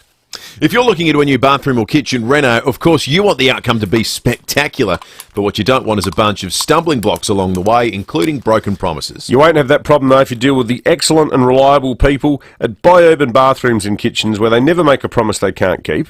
In the unlikely event of a delay or something not going to plan, you won't find out about it by accident because Coxie or one of the team, they'll be on the phone quick, smart and offering a solution. It's all about the journey, and Coxie and the entire team go to extraordinary lengths to make sure that your journey is trouble-free. So start it in your journey in the perfect way, worry-free.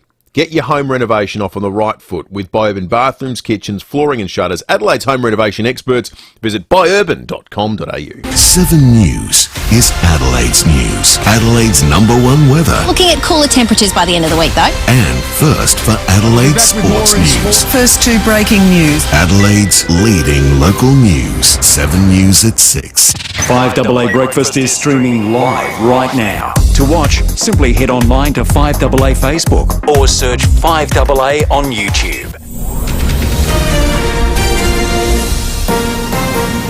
This is Adelaide's 5AA. Partly cloudy, 22 today with the 7:30 news. I'm Mel Usher. Purchase Mum a Physio Extra massage voucher online or a Pilates gift pack at your nearest clinic. PhysioExtra.com. The first direct flight to Bali since the borders reopened has just left Adelaide Airport.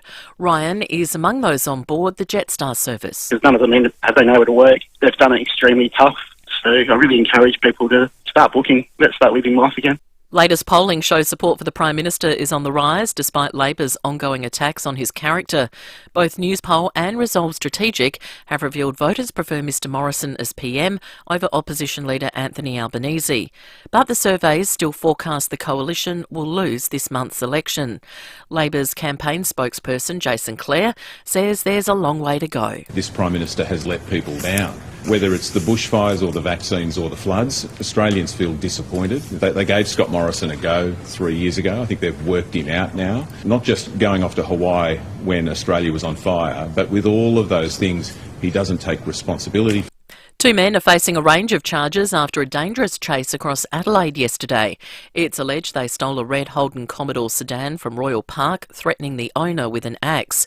Senior Constable Rebecca Stokes says they then led police on a chase across the northern and western suburbs. It ended up at Bowden, crashed, and the occupants tried to do a runner, but they were quickly arrested by patrols. Thankfully, there was no injuries, but it went on a pretty wild ride. It was also involved in a few petrol thefts as well. So we've got 2 arrests there. The drivers, the 29-year-old man from Parkside and a 26-year-old man from Para Hills, are both arrested and they'll face court today.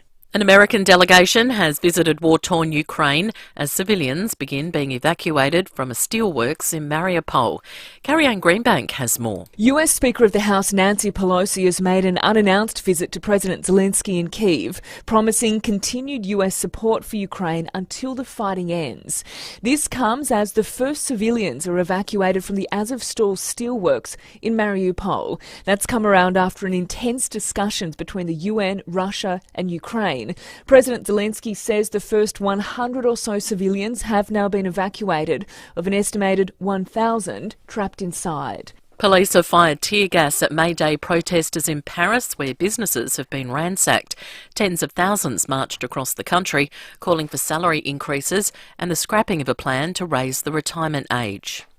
And Wills and Kate have released 3 new photos for Princess Charlotte to mark her 7th birthday. The young royal is sitting in a field of bluebells. Her dog also makes an appearance in one of the pictures. Now turning to 5AA Sport. Gliderroll Garage Doors' new Platinum and Native Series sectional doors are here. Gliderroll.com.au. It's over to Tom Wren. Thank you, Mel. Adelaide and Port Adelaide's players will recover today following their respective matches on the weekend. The Power upset the Saints by a point in Cairns, while the Crows were humbled by 59 points at home against GWS. 3 games to wrap up the round yesterday. Collingwood 25-point winners against Gold Coast. The Bulldogs got up by 32 over Essendon, while Brisbane beat Sydney at the SCG for the first time since 2009. Well, after a win by Will Davison in race 11 earlier in the day, Shane van Gisbergen has hit back to win race 12 of the Supercars series in Perth. It was awesome. Good battle with Will and then also with James. So, they got one this morning in that race, but we got them back then. So, stoked. That audio courtesy of Fox Sports. Melbourne United and the Tassie Jack Jumpers will square off in the series-deciding Game 3 of their NBL semi-final series tonight. The winner will take on the Sydney Kings in the grand final. And Tottenham has kept its EPL top 4 hopes alive after a 3-1 win over Leicester City. Arsenal, though, is 2 points clear ahead of them after a 2-1 win over West Ham, while Everton scored in the 46th minute to beat Chelsea.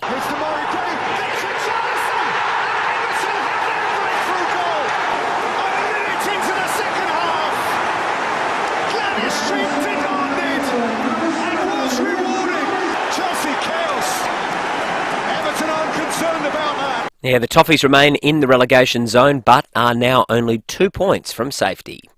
And that's the 5AA Sport. Now checking 5AA traffic. 5 bonus Mercedes-Benz to be won in the Hospital Research Foundation Home Lottery. Deadline is midnight Friday. At Stirling got a smashed car v truck. It's on the Stirling off-ramp heading outbound, causing delays back onto the freeway. Avoid that area if you can this morning. Woodville seeing delays there too with works on Port Road near Woodville as you're heading inbound. Speeds are reduced. I've also got some activity at Plympton. It's on Anzac Highway near Charles Street as you're heading inbound. A few delays there on the drive-in as well.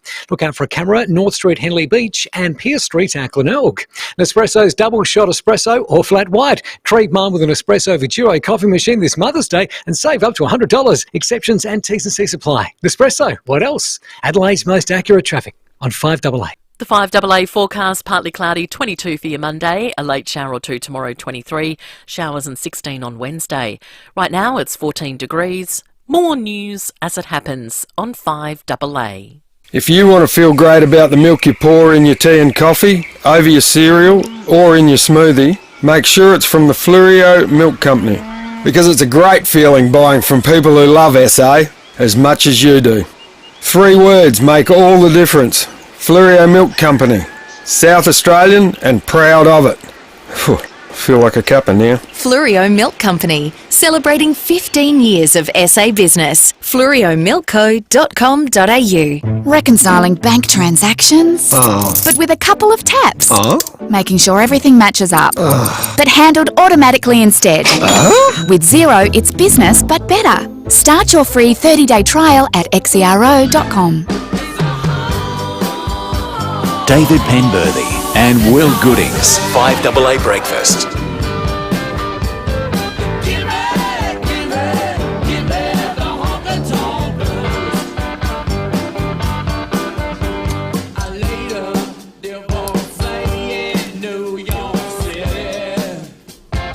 It's 22 minutes to 8. Coming up before 8 o'clock this morning, John Blake, then after 8. Breaking at 8, we'll take you through some of the developing stories of the day, including a plan for ultra-long-haul flights direct to London from places in Adelaide. Qantas is set to make a major announcement this morning, and I suspect it'll be more warmly received than the discussion point that kicked us off this morning around pets on flights. What, including direct from Adelaide? I'm not sure it's from Adelaide. Not from Adelaide. No, I don't believe so. But Sam, our resident captain, is saying, our pilot is saying, Sydney and Melbourne, it'll be from. That would be amazing. Yeah, it'd be incredible. So, yeah. And New York. Yep. So you could fly Melbourne, New York, Melbourne, London. Imagine that. Yeah, there's none of that stopping over in LA for... What are we talking about, though? People like 17, 18 hours. Oh, yeah. I don't know. I'm not sure. We'll find out because Alan Joyce is going to make the announcement from Qantas a little bit later this morning. All right, let's talk about something that's affecting people here in Adelaide at the moment. That is the flu. So in 2021, we had 40 cases of flu. 40. 40. 40. That was it. There was 78 in South Australia last week. It's back in a big way. 187 here already in this season right now. So the message again is go and get your flu shot. But in the current environment, it feels a little bit more complicated than it has in the past, or maybe it's not. Professor Trent Toomey from the Pharmacy Guild of Australia joins us on 5AA Breakfast. Professor Toomey, good morning to you. Good morning. So we were just talking before, Professor, about how just getting around town, like I was at the SANFL yesterday, I had a counter meal beforehand at the Earl of Leicester with my son and a mate. It feels like COVID never existed now with the way most people are behaving. There's still some people wearing masks, but most people aren't. And you know, we're back to hugs and handshakes and kisses and what have you. All of the sort of social distancing measures that we had in place for the last 2 years, they weren't just a protection against COVID. They were a big protection against the flu too, I guess. And how good is it to get to the other side of this pandemic? Yes. I mean, you know, we're all fatigued, weren't we, by lockdowns and lockups, by not seeing our family and our friends, and really, as you say, that most human thing of having not just social interaction, but social contact.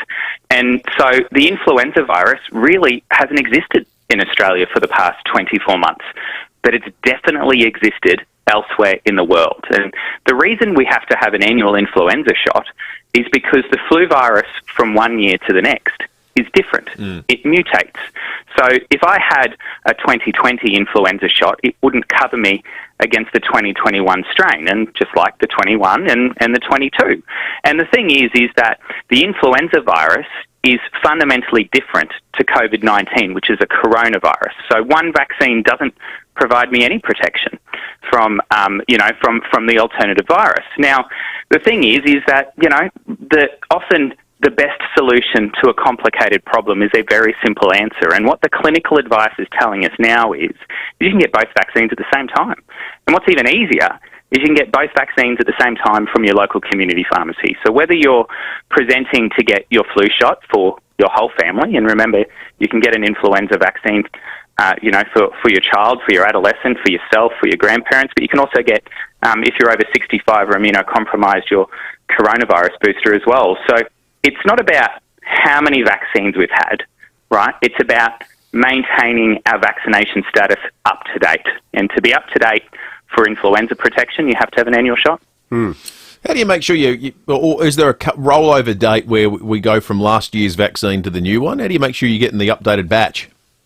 So the new one, and they're actually written on the pre-filled syringe. It's actually written 2021, 2022, and they're released each year in late March and early April. So we're here in May now, so they've been available at your local community pharmacy for about a month, right? But as I said, this is just about making sure that you maintain your protection. And, mate, I'm white, middle class and male, so I'm not at likelihood of being a statistic, but I have small children, right? I'm caring for elderly people as well. I have to go visit them, and you know, they're taking up more and more time because I'm trying to keep them at home for as long as possible, right? I'm sure a lot of listeners are in the same boat. And the last thing I want is to be a carrier of the influenza virus and deliver that to one of the people that I'm either caring down for or caring up for. So we've all got a responsibility to make sure it's not just about protecting ourselves, right? Yeah. It's about protecting those vulnerable people around us that can't do it for themselves.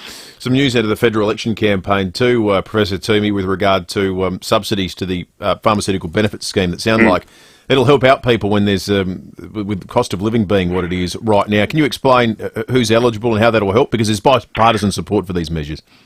Oh, absolutely. And your local community pharmacist has been raising this issue for many, many months, over 6 months now, with both persuasions of politics over there in Canberra, and that's to make medicines more affordable, because it's all very well and good to access a bulk billing doctor. It's all very well and good to have access when we need it to an emergency department. But if you can't afford the treatment, all of that's for naught. And what we were finding is that there were over 900,000 Australians, and in fact, the two states where it was worst were South Australia and Tasmania, right, for whatever reason. I think the income was a little lower per household in those two jurisdictions. So this makes the biggest benefit to South Australians and Tasmanians of any jurisdiction anywhere in Australia. So what it's done, and we've seen both sides of politics committing to reducing the out-of-pocket expenses for your medicines, not over the course of a year, but per box at the cash register. So at the moment, it can cost up to $42.50, whether that's for your insulin, for your blood thinner, whether that's for medication for your arthritis, and that will go down from $42.50 to $32.50 if Mr. Morrison is returned, or to $30 if Mr. Albanese is returned. So it's just welcomed news that we're putting universal back into our universal healthcare system. So this is to help people that aren't wealthy enough to have a disposable income, but they're not poor enough to have a healthcare concession card. So this is really targeting middle Australians. They're the people who always get caught in the middle. Good stuff. Professor Trent Toomey from the Pharmacy Guild of Australia, thanks very much for joining us this morning. Do you get a flu shot every year? I've never had a flu shot. Haven't you? No, never had a flu shot. I don't think I've had one either. Oh, no, I got one once at work. They had some mandatory vaccination program. Not mandatory. Taken off to Camp X-ray and injected with something. Maybe we did that when we were cadets. When we were microchipped. We're taken to Camp X-ray. That's where you met Bill Gates. 16 to 8. I'm amazed at the way this story has changed. There will be listeners that have and haven't seen footage of probably one of the most extraordinary car chases in Australian history. It took place in Melbourne over the weekend. Police were on a high-speed chase following a stolen Kia SUV. This car went over, it looks like something out of a Hollywood film. It goes at one point over what's effectively a ramp for it and starts flying through the air.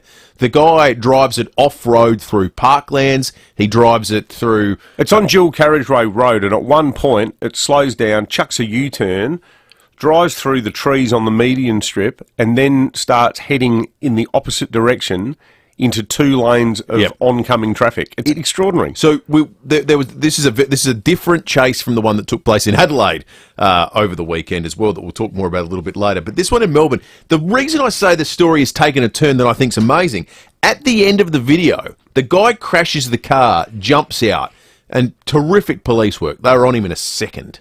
So the police that were tailing him from and coming from all different directions come and apprehend him. They jump on him, this guy who's just put countless lives in danger. He could have killed... There are families, there are kids, there are people in cars, there are pedestrians. It is a fluke that people weren't killed by this idiot. Jumps out of the car and the police descend on him. And they descend on him and they jump on him and they belt him. And they do it with force. They used to be called the police force. That's right. Well, they've been in a less buttoned-down era. They have been forced to defend their actions. Inspector Rhonda Brown says the arrest will be reviewed, but she's comfortable that the level of force was proportionate to the threat. You know, we're talking about here a man who's produced firearms at 2 incidents in this long-running scenario at innocent members of the public. We always review as we do, but at this stage I'm comfortable with what's occurred. I find it unbelievable that anyone would question the fact that the cops gave him a few whacks on the way down. He, as you said, he just put everybody's life in danger, but he was still trying to get away. Yeah. They've got to disable the bloke. Totally. They've got to prevent him from escaping. And the fact that he might have got knelt on or whacked, I mean... You forfeit the benefit of the doubt. The problem these days is like, someone does something like that, it's like the inversion of the Good Samaritan principle, where you see someone beating up an old granny to steal a handbag, and people go, oh, that poor man, what must have gone so terribly wrong in his life for him to be doing that? Yeah. It's like, this half-wit's not the victim. No. I actually reckon it was probably a good thing that the cops do that. I mean, I'm not endorsing police brutality. But you forfeit the benefit of the right when you... I'm cutting the cops a bit of slack, though. Totally. You'd rather the bloke have a bit of a bruised jaw and be dealt with roughly than him able to produce a firearm and kill people. And you have to assume that's possible, given the way the bloke has been seen driving around. He doesn't care about human life. No. So you've got to approach him as though he doesn't have a normal human's approach to... He's probably never had a backhander or been told no by anyone in his life, which is how you end up at the age of 25 driving around doing that sort of stuff. I can't believe that's where that conversation's gone. Let's check traffic. 5 bonus Mercedes-Benz to be won in the Hospital Research Foundation Home Lottery. The deadline midnight Friday. At Stirling, Carvey truck smash. That's on the Stirling ramp, causing solid delays outbound on the freeway. Brooklyn Park, power line work there. Marion Road near Elizabeth Street heading outbound. And Aldinga works on Main South Road near Malpas Road affecting both directions. Speeds also reduced there as well. A few cameras about today. Trimmer Parade, Seaton and Grange Road at Henley Beach. THR Development sees your one-stop shop for all high-performance car restorations, engine build, chassis work and more. Visit thrdevelopments.com.au. Adelaide's most accurate traffic on 5AA. So now you know about the station property that's bigger than Belgium, you also know how to switch and save with Automasters. Logbook servicing, repairs, brakes, aircon and more. Call 1300 Automasters. Great service, guaranteed. Hi, Katie Bridges here, Market Lead at 5AA. Last year I participated in the Vinnie's CEO Sleep Out. It was an extremely wet one and I was certainly grateful that I could choose to do it for one night only. But it was absolutely worth it to raise funds and support the incredible work that Vinnie's do. I've signed up again this year because I care about our community, so I'm urging other business and community leaders that care to do the same. Register now at ceosleepout.org.au. Now listen up, because I'm about to tell you something that could in fact save your life or the life of a loved one in your family. If you currently have a personal alert system that relies on a fixed landline or is plugged into your NBN modem, well, you're at risk. At risk. Yep. If there is a power failure, your device will not work. Now, the good news, though, is that our great friends at Care Alert, they're onto this. And look, it's a worry because people might be unaware that if there's a blackout, you're trying to navigate around your home in the dark, accidents can happen. And if your NBN modem has lost power, there's no way to call for help. And that's the important part here. A lot of people listening will say, hey, well, no, I've got battery backup in my alert system.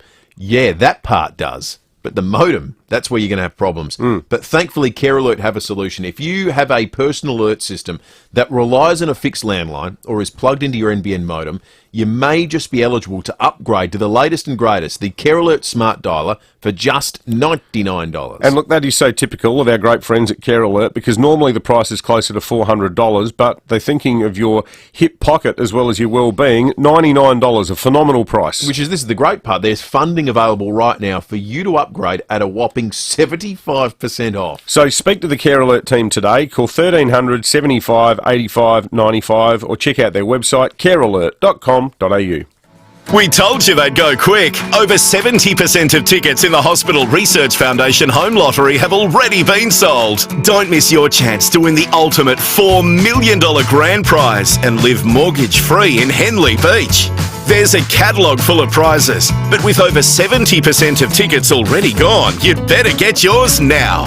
Join the fight and get your tickets today at homelottery.com.au. Licence M141166. Nick Chigwidden from FIVEaa Extra talks about how One Solution streamlined their business. At FIVEaa Extra, we needed to upgrade our IT and communication systems, which is critical to us having a successful business. We spoke to the guys at One Solution and they provided us with a fantastic strategy on how we could bring our phone and our IT under the one roof. The ongoing service and support they've provided us is also excellent. I certainly recommend One Solution for any business. Visit onesolution.net.au, winner of the National Telstra Customer Experience Award. 5AA Breakfast is streaming live right now. To watch, simply head online to 5AA Facebook or search 5AA on YouTube. David Penberhty and Will Goodings. 5AA Breakfast. Brother, what a night it really was. Brother, what a fight it really was. Glory be. I heard my mama cry.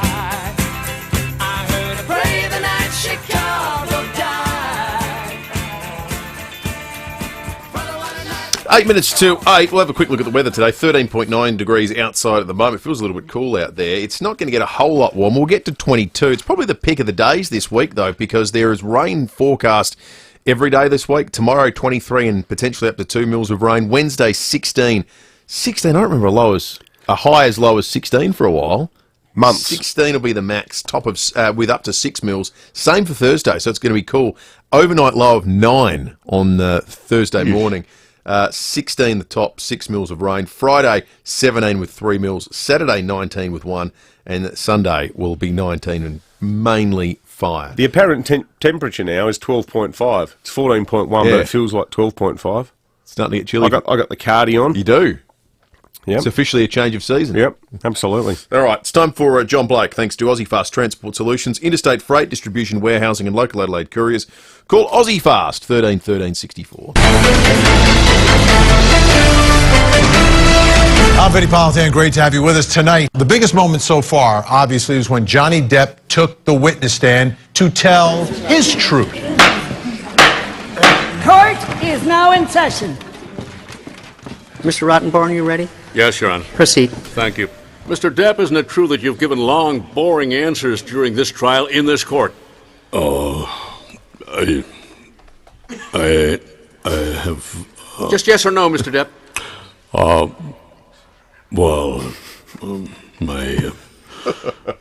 My answers are... Just yes or no, Mr. Depp? Yes. And isn't it true, Mr. Depp, that people watching this trial are amazed that an accomplished actor like you can have such trouble putting words together in a sentence? That may... maybe, the... Just yes or no, please, Mr. Depp? I don't know who is watching, But isn't it true? Just yes or no?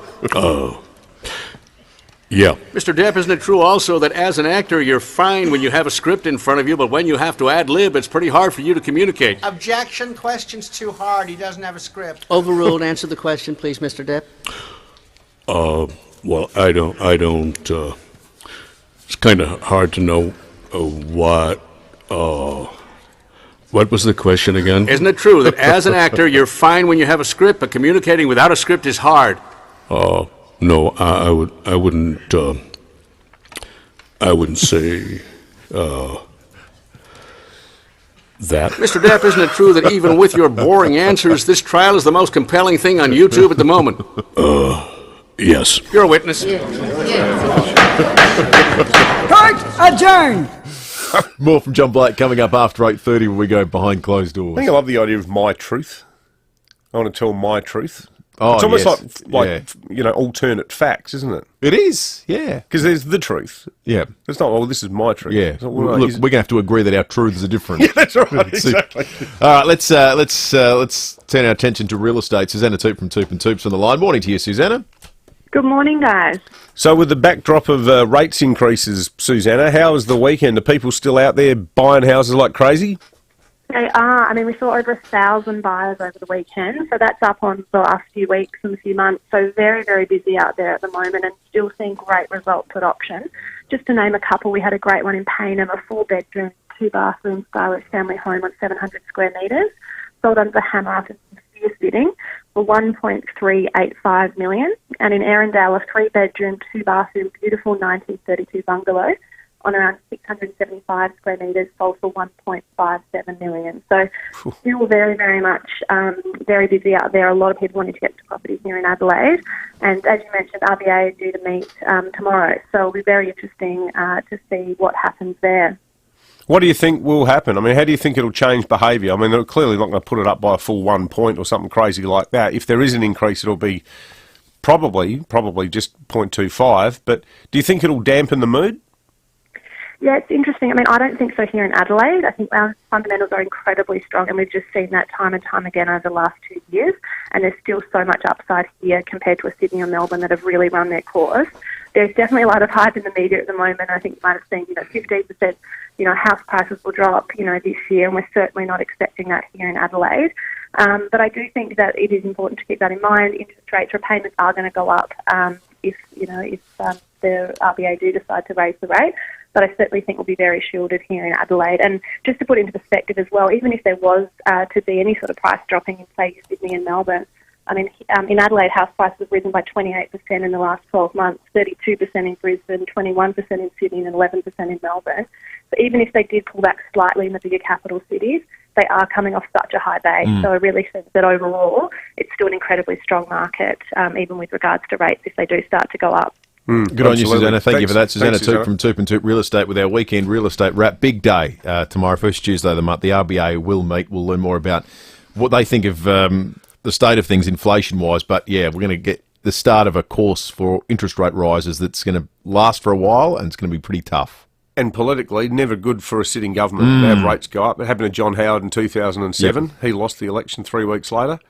Who knows what it will mean for Scott Morrison. I actually still think the way these polls are being analysed, I think it's too hard to call where all the preferences are going to end up.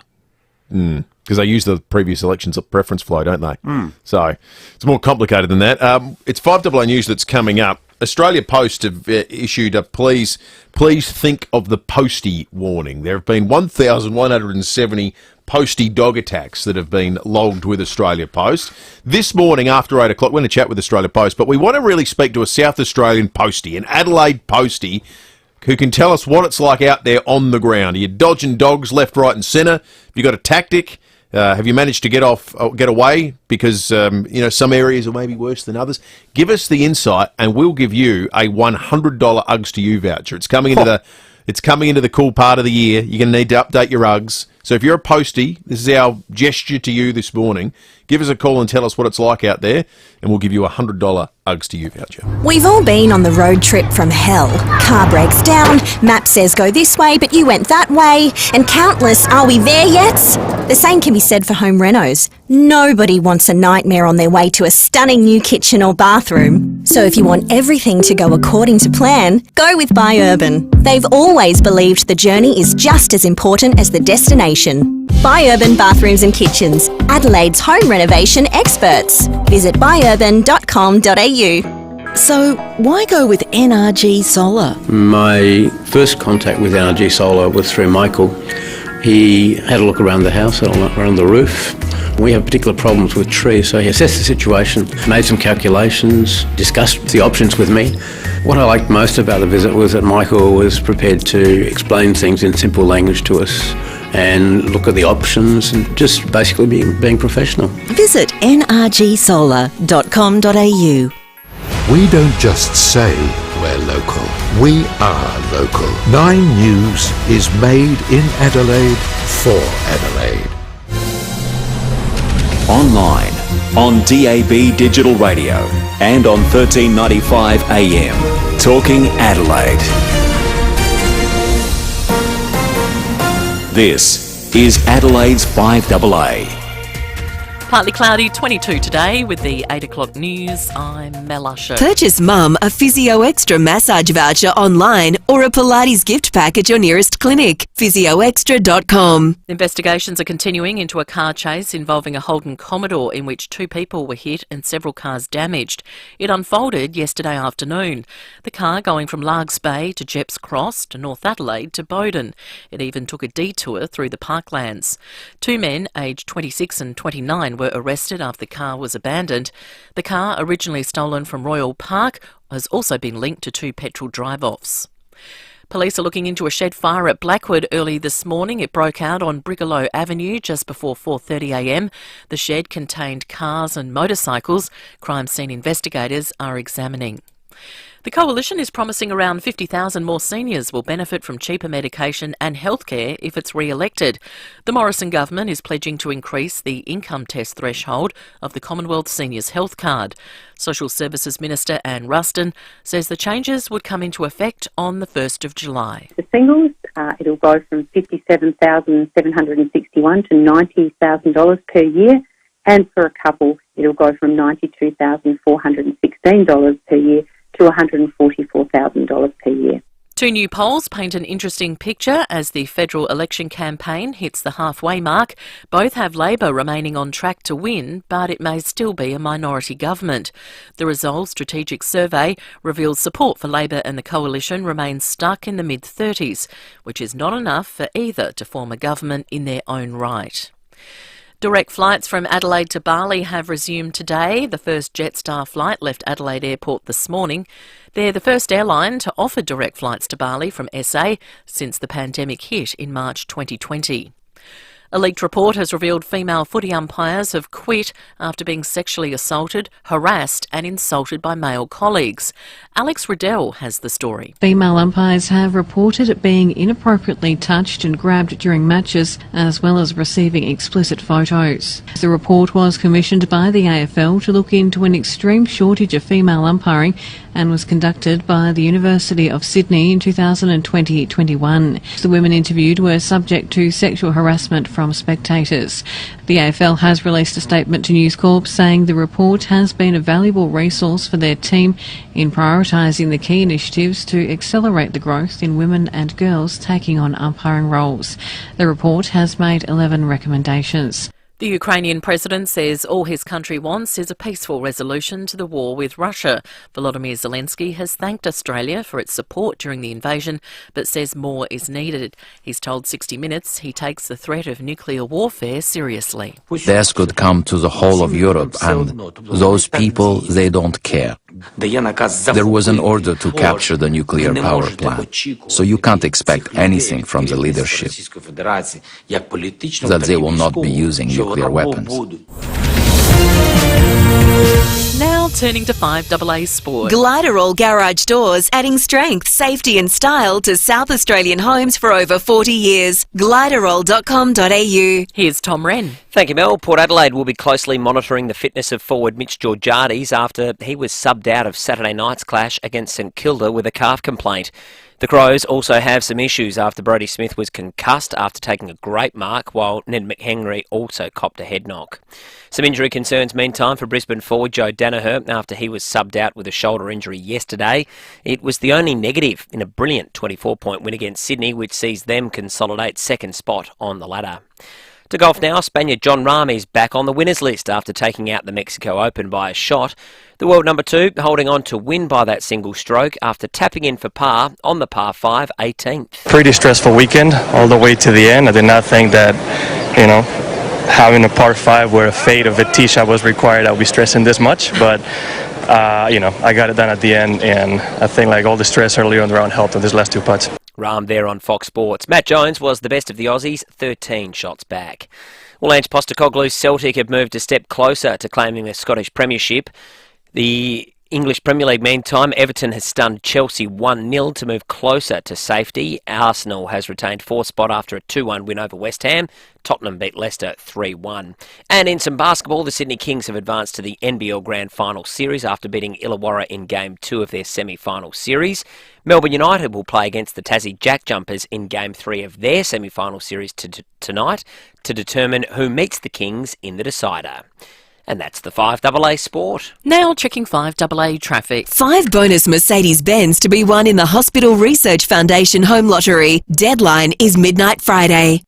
At Stirling, Carvey truck smash on the Stirling ramp causing solid delays outbound on the freeway. Brooklyn Park, power line works there this morning. Marion Road near Elizabeth Street, that's as you're heading outbound, 1 lane out of action. And Aldinga works on Main South Road near Malpas Road, affecting both directions. Speeds also reduced there as well. Cameras, Gomersall Road, Gomersall, and North Street at Henley Beach. Mother's Day is nearly here, and Michael Hill has you covered with beautiful jewellery gifts you'll love. Plus, enjoy 15% off selected necklaces and earrings now at Michael Hill. Adelaide's most accurate traffic on 5AA. The 5AA forecast, 22 and partly cloudy for your Monday, then a late shower or 2 tomorrow, 23, before a big temperature drop on Wednesday, just 16 with showers. Right now it's 14. More news as it happens on 5AA. Jono, wear your safety boots. In the Stariolode. Hard hat, high-vis vest. In the Stariolode. Listen, I know you're used to feeling protected in the Stariolode, but that's only useful when you're inside the van, mate. Hyundai Stariolode is the only commercial van that has both ANCAP 5-star and Platinum safety rating. And from just $47,990 drive away for ABN holders, now's a smart time to buy. T's and C's apply. Visit hyundai.com.au/offers for details. Imagine that, Hyundai. Do you know how protective your face mask really is? Is it PPE tech protected? PPE Tech manufactures tight-fitting P2 certified face masks. That means they're proven to filter more than 98% of particles. And better yet, they're made right here in Australia. Right now, get free delivery and save up to 40% off disposable P2 face masks. Don't settle for anything less than Australian-made PPE Tech P2 face masks. Order online at ppetech.com.au today. ppetech.com.au. David Penberhty and Will Goodings, 5AA Breakfast.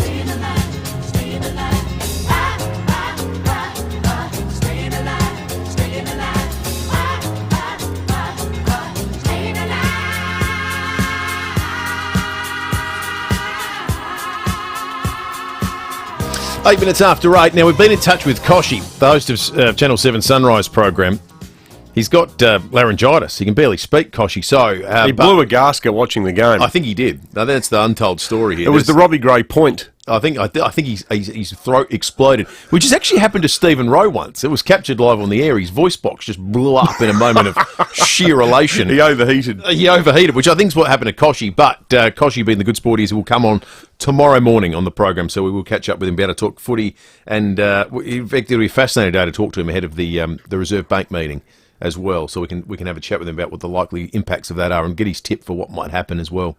Now, we've been told that posties aren't allowed to talk to the media. We've got a text here saying what? That there's some code of conduct, and this person is still anonymous even after all these years. It sounds like they might have retired. I was a postie for 42 years. I wish I could have rung the media many times due to poor treatment of some of our staff. No empathy. It's a bit like the old Oral B ad. This man's a postman, that's why we can't show you his voice on radio. Still, do we have any... Oh, text us if you're a postie. And can't we, pixelate their voices or something? Or not pixelate, what's the word? Distort. People who... Distort. Deep throat, whistleblower. I don't think we've got that technology. I've been a postman for 9 years. I've been attacked by 3 Jack Russell Terriers. That sort of thing. Well, they could just text it and we could put it through. Hang on. We've got the head of SA State Operations at Australia Post, Rob Clothier, coming on at 8:35. Yeah, okay. So he's the head honcho. He's allowed to talk. Well, I want to hear from an actual real postie. I'm not going to cross-examine him. This is not a prosecution. I want to hear if you've been sticking up for the posties. We want to hear if you've been bitten by a dog. Can't we put a postie to air anonymously? It's not like a union. It's not some sort of... Or do we get an actor to play the role of a postie? Yeah. Could do that, like a... Okay. Like a reconstruction. You text us your story if you're a postie that can't speak. Yeah. And Lucy will come in and read it out as you, the postie. Yeah. All right? With dramatic effect. We're not going to be kept out by your stupid rules. Luce did drama at school, I reckon. 8223. And we're giving... This is some postie this morning is getting an Uggs to You voucher. $100 worth of Uggs because they've been attacked by dogs. The least you can do for being bitten on the legs by some mad animal. And then silenced. I'm outraged. All right, there's a conspiracy of silence. I think there is. I mean, how many dog attacks are really happening? See, it just makes you want to ask more questions now when people get silenced. Yes. What are they trying to hide? Exactly. What else is happening to these poor people? Time for Breaking It Open. Well, speaking of conspiracies, there might be a temptation on the part of the outgoing, although whenever she's outgoing is anyone's guess, member for Bragg, Vicky Chapman, the former Deputy Premier, state's first female Attorney General. Now, as the Advertiser's editorial says today, there's no doubt that Vicky Chapman was an absolute trailblazer for female representation in politics. Having said that, the manner in which she's departing is looking a little bit dispiriting. Now, there would be a temptation for Vicky Chapman and her supporters within the Liberal Party to regard her treatment by the Speaker, Dan Cregan, as some sort of politically motivated payback or personality politics. Clearly, the pair has history. Last year, when Dan Cregan announced he was quitting the Liberals to run as an independent, which he did very successfully in the Adelaide Hills seat of Carville, one of the very first things he did was support the motion into the parliamentary inquiry into her property ownership on Kangaroo Island. Well, my understanding is that there's whatever Ms. Chapman and her friends might think this looks like, the reality is that the Speaker's office has had completely impartial advice from the Crown Solicitor's Office, based wholly on their dispassionate interpretation of the state's constitution, supporting the very point that Mr. Cregan's making, which is that that she does not get to choose her own retirement date, and that job is instead something that's done by the Parliament based on legal advice from the Crown Solicitor. Now, the other thing I understand is that the Speaker's office has been told by the State Electoral Commission that there are big logistical problems because of the timing of the federal election, meaning that at the moment there's so many people tied up with all of the huge work that's required to manage voting across 10 federal seats, that there's no way you can sort of cobble this state by-election on the sort of backdraft of a massive national poll. Now, there's been talk about a by-election being held in May. That's a total impossibility. There's no way this by-election can be held until June at the earliest. Probably the earliest date, because it's got to be 4 weeks from what's called the issuing of the writs for the by-election. So if that were to happen like this afternoon, which it's not going to, the earliest it could be held is June the 5th. Now, with all of the argy-bargy that's going on, it might take several more days for the dust to settle, with Vicky Chapman making it quite clear over the weekend that she's unhappy with all of this, now that the Speaker's letter has been made public. It's more likely going to be maybe June 12, maybe even later. Could be June 19. So what that means is that this isn't going to go away in a hurry. And for David Spears as the new Liberal leader, what a nightmare. There is a certain level of indulgence to all of this. And I don't say that in a cruel way towards Ms Chapman, because as I said before, she's been a trailblazer and she's achieved a lot. But particularly when you've got the super question dangling in the background, the 270 grand a year that she's going to get, she's got to think a little bit about how she wants to be remembered, doesn't she? Because it doesn't look like she's doing her party any favours right now. I forget the party. I just think the whole thing smacks of entitlement. I mean, what's an inconvenience that she decided to announce a resignation 4 weeks after standing for election? Now it's all a bit put out about how it's all playing out. Give me strength. I agree with you. Anyway. Geez, it got complicated fast, didn't it? And look, again, Peter Malinowskis, Tom Keatson-Tonis, Stephen Mulligan, they'll just be having a quiet laugh about this. Of course they are. You're making the party look like a rabble. Again. And it's going to last a very long time. It is a shambles, isn't it? It's just it's embarrassing. There's bowing out gracefully, and then there's this. Yeah, exactly right. All right, let's get to some of the news stories of the morning. One of those has just come through. I've just been casting my eyes over Qantas's series of announcements today. The first that we spoke about a little bit earlier was the long haul flights that they had announced that are really interesting. Where you're going to be able to fly from Sydney and Melbourne to London and New York, fly direct, which will be a terrific development. That'll be a really welcome one. It's a big announcement in terms of international travel here in Australia. But as I see, they've just published their financial figures, and the story there isn't international travel. It's that domestic travels returned to pre-COVID levels ahead of expectations. Domestic travel is back at pre-COVID levels. Seriously? Yeah. Already? Yeah. So they say there is strong demand for international travel, some key markets yet to open. Their underlying EBITDA, which is their earnings figure, is between 450 to 550 million. Net debt they've managed to pay down by somewhere in the order of about $500 million. They're saying recovery and transformation progress to give additional confidence for fleet investment decisions announced today, which is part of that decision to have the long-haul flights. So some good news for Qantas. The bottom line still, it's still rough. I mean, they copped it as a result of COVID. $4.5 billion by the end of April will be the debt situation there. It's a staggering amount of money. Are we going to hear about these long-haul flights before 9 o'clock, do we think? I'm not sure. So it's obviously part of the whole financial statement that's been put out. So it'll be part of their strategy going forward. Alan Joyce will speak. He's issued comments to the market. But if we do hear from him, you'll hear him here on 5AA Breakfast.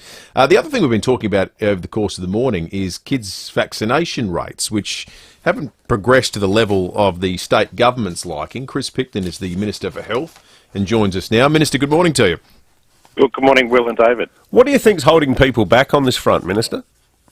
Yeah, well, look, I mean, it's very positive that 56% of kids are now vaccinated with at least one dose, but for those remaining 44% of kids, I think that there's a combination of factors. I think clearly there's a lot of kids who have now had COVID, so that's probably delaying some people coming forward. There's clearly misinformation out there, which is always a factor as well. Plus, it's people leading busy lives and trying to coordinate that as well. So we have, over the holidays, run a campaign to try to get people to come forward in the holidays for their vaccinations. There's been some success, but to be honest, the last few months there's been a limited number of people coming forward for their first doses. So we're really looking now at trying to get to the schools.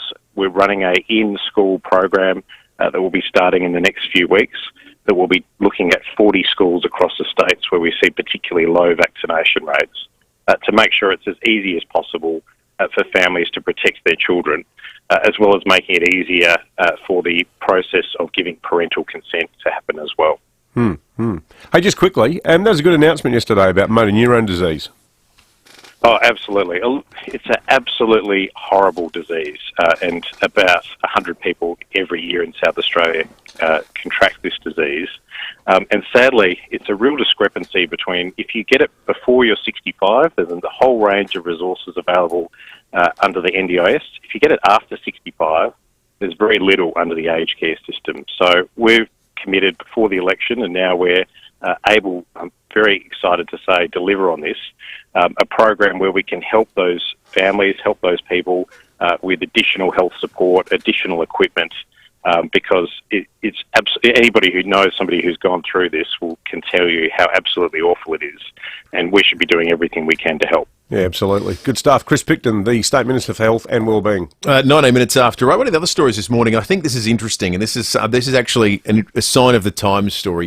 You start seeing things like this pop up in the private sector when there is an economic downturn. Here is the Woolies Chief Commercial Officer, Paul Harker, speaking on Sunrise a short time ago about measures they're introducing to help people out with cost of living. Look, the really exciting ones for me are our winter roasts, our cold and flu medication, and of course classics like our Woolies soup, fresh soup. Well, on average our prices are dropping about 40%, so on our roast, for example, you can be saving up to $2 a kilo on those winter roasts. Now, you don't begrudge anyone who can save a bit of money right now when everything's going up.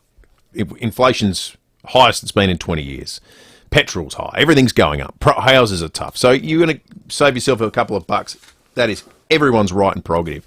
But there is a phenomenon that happens when things start to slow down and downturn, and there's the big end of the market can capitalise, and they can weed out the smaller players. Yeah, totally. By virtue of some pretty aggressive pricing strategies, because they can wear a hit. Yeah, for long, and they know they can do it for longer than the competition. So it's just something that's worth being aware of. And it won't just be food and groceries. This will happen across a host of sectors. Well, remember the big milk war years ago? Yes. Yeah. I think there's a big argument for sticking with your locals if you can. Yeah. And as we say, we don't begrudge anyone. If a couple of bucks is going to make a big difference, of course you do that. Well, the other thing though, as a consumer, play a bit of a long game, because history shows that when the big guys do this sort of discounting, it's often short-lived. And often it's about driving other people out of the market, and then you just revert to type. That's right. All right, let's check traffic. 5 bonus Mercedes-Benz to be won in the Hospital Research Foundation Home Lottery deadline. Midnight Friday. At Penberhty, smash on Main Road near Sheoak Road. Stirling Carvey truck smash on the Stirling ramp causing heavy delays outbound on the freeway. Aldingo works on Main South Road near Malpas Road affecting both directions. Speeds currently at 25. And look out for bus stop works this morning at Enfield, Main North Road near Darlington Street. Cameras, Murray Street, Tanunda, Pierce Street, Glenelg. Harris Scarf's massive May sale is on now. Find the perfect gift for Mother's Day with big savings on homewares, Manchester fashion and underwear. On now at Harris Scarf. Adelaide's most accurate traffic on 5AA. You can do just about anything online. Buy a couch, find the love of your life, enter the cryptocurrency market. But there's one thing so important that you should never do online, and that's your will. From the simplest to the most complex wills and estate plans, Donlan Lawyers can answer your questions and help carry out your wishes. The sort of thing you just can't do with an online will. Visit donlanlawyers.com and organise an appointment today. That's donlanlawyers.com. We told you they'd go quick. Over 70% of tickets in the Hospital Research Foundation Home Lottery have already been sold. Don't miss your chance to win the ultimate $4 million grand prize and live mortgage-free in Henley Beach. There's a catalogue full of prizes, but with over 70% of tickets already gone, you'd better get yours now. Join the fight and get your tickets today at homelottery.com.au. Licence M141166. Now, well, I was only thinking about this on Friday. I was at the market. There's always always a good day to go to the market. You went without me. I did go without you, unlike that video that's doing the rounds where we're flitting about together with our organic bags of produce. As we've been known to do. But look, tomorrow it's becoming the new big day. The new big market day is Tuesday. They've always had Tuesday big day as Tuesday. Market day, but now it's lighter on your pocket because what is better than 1 hour of free parking at the Adelaide Central Market every Tuesday? Well, it's 2 hours of free parking, David. It is, Will. In a nutshell, you've got it right again. 2 on Tuesday, back again tomorrow. All you have to do is get in before 9 a.m, spend $30 in the market on Tuesdays, and you'll get 2 hours of free parking. Exactly right. You can spend $30. You could get your meat, your fish, your cheese. You could go to Lucia's and have breakfast. You can do that easily. Delicious toasted sandwiches. Get in before 9 a.m, get that breakfast and some Tuesday Trader specials. Save some money on some of your favourite goodies and essentials. There's specials every morning until 11 a.m. on fruit and veg, meat, seafood, poultry, bread, dairy, take-home meals, small goods. Just ask your favourite traders. Exactly right. All that and 2 hours free parking before 11 a.m. Tuesday is a massive market day. So, why go with NRG Solar? The reason why we became an NRG Solar customer was because primarily we trusted Michael, and we've seen a lot of stuff on the internet about how cheap and nasty some of the goods were and some of the services. And Michael explained to us what NRG Solar did, and it seemed to us the logical way to go. We didn't seek other quotes because we were very trusting of Michael's expertise and that of the implementers of the system. Visit nrgsolar.com.au. Thousands of people have walked through the stunning Beechwood display home at Blackwood Park. Some of those people several times because it's just that good. But your time is running out. It's just been sold. But fear not, because now you can go behind the scenes of a Beechwood home while under construction. You'll get an incredible insight into what makes Beechwood homes an SA favourite. Life's good. It's even better in a Beechwood home. Google Beechwood Adelaide. We don't just say we're local. We are local. 9 News is made in Adelaide for Adelaide. David Penberhty and Will Goodings. 5AA Breakfast.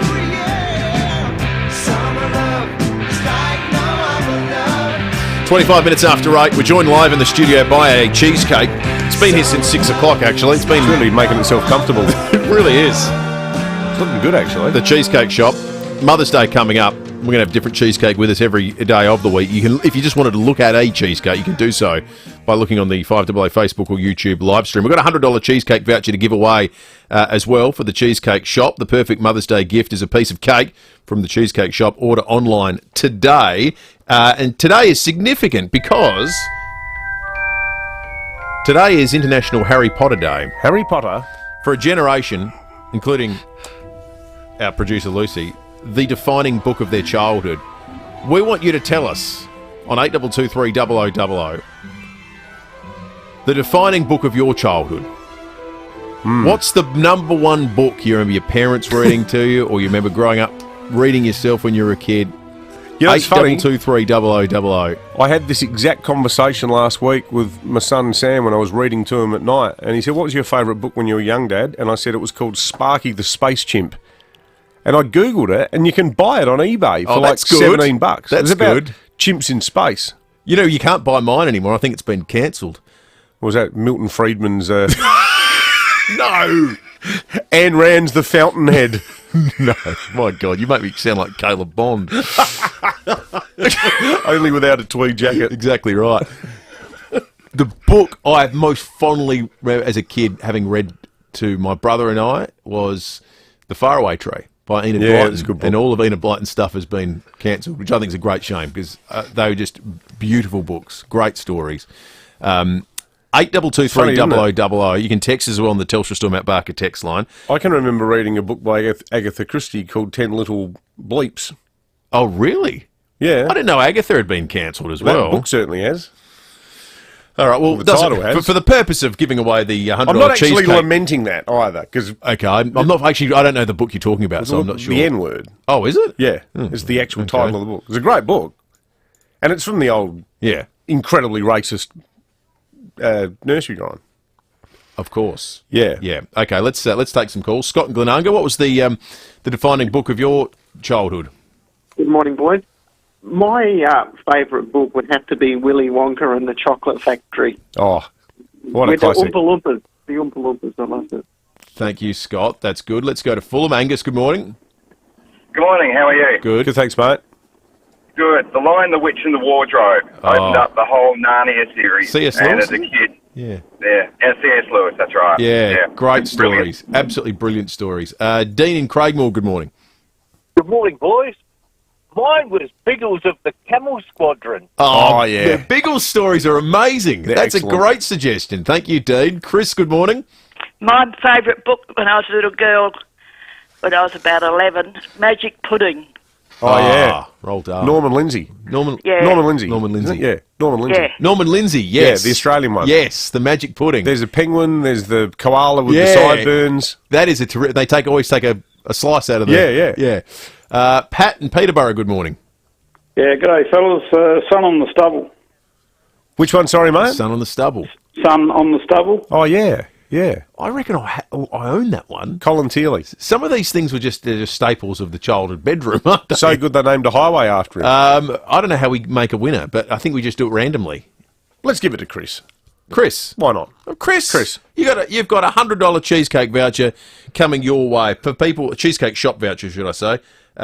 Cheesecake shop, ideal for Mother's Day. Did you get into Tintin? No, I didn't. Oh, I love Tintin. Everyone, all my mates at school were obsessed with Tintin. Tintin books are excellent. Yeah, I've totally stood. But the I test of time. never really got into it. The perfect Mother's Day gift is a piece of cake from the Cheesecake Shop. You can order online today. This little guy might play coy, but really, he loves to be loved. Just like all the other South Aussie cats waiting to meet their forever family. If you've been thinking about making a furry addition to your life, now is the perfect time to whisk some whiskers back home. You'll find a range of feline friends to suit any family at Pet Barns and RSPCA Catville at Lonsdale. Meet them online at rspcasa.org.au. Now, Fast Movers SA recognise the most innovative, smartest and fastest growing South Australian businesses. At FIVEaa, we love celebrating South Australian businesses, and that's exactly what the Fast Movers SA competition does, recognising SA's fastest growing, most innovative and arguably smartest businesses. The top 25 fastest moving businesses in South Australia will be announced at a special breakfast event held at Adelaide Oval on Thursday, the 26th of May. This event provides the perfect opportunity to celebrate with your team and the SA business community. For all the details and tickets, visit fastmoverssa.com.au, proudly supported by $13.95 Adelaide's FIVEaa. Speak with One Solution and they'll tell you cybercrime is not a big business problem, a government problem or a small enterprise problem. It's everyone's problem.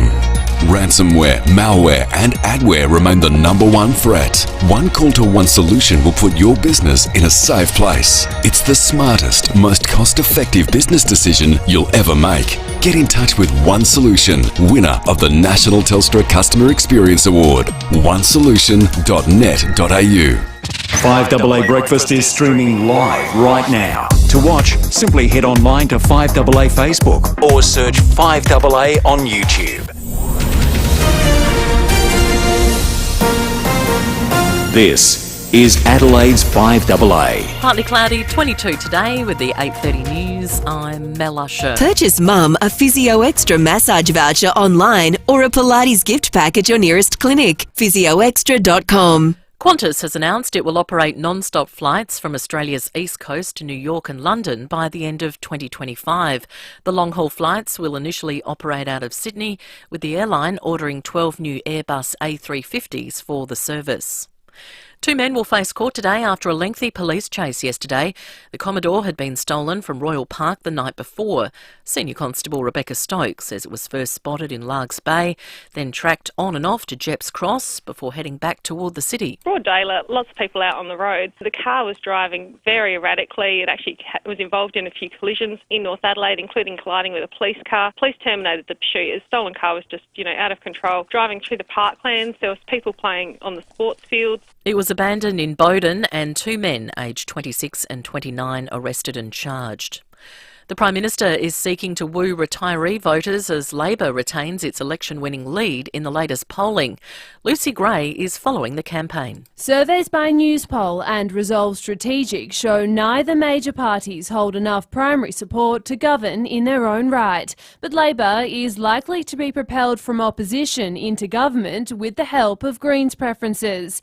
Despite this, Labor's campaign spokesperson Jason Clare says there's still a long way to go. We've got to work hard. The federal government is continuing its campaign focus on health, with Social Services Minister Anne Ruston pledging to provide cheaper healthcare to more older Australians. To help manage the rising cost of living. The PM is in Sydney, while Anthony Albanese has returned to Queensland. A new report claims the average Australian has lost out on $10,000 in wages since 2013.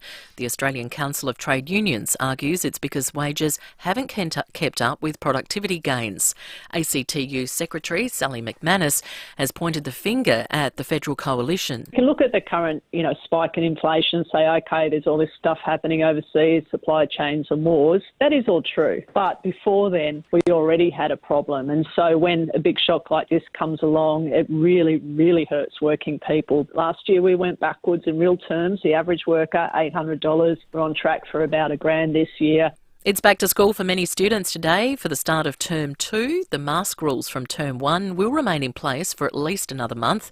Health Minister Chris Picton is urging parents to get their kids vaccinated against COVID. 56% of kids are now vaccinated with at least one dose, but for those remaining 44% of kids, I think that there's a combination of factors. I think clearly there's a lot of kids who have now had COVID, so that's probably delaying some people coming forward.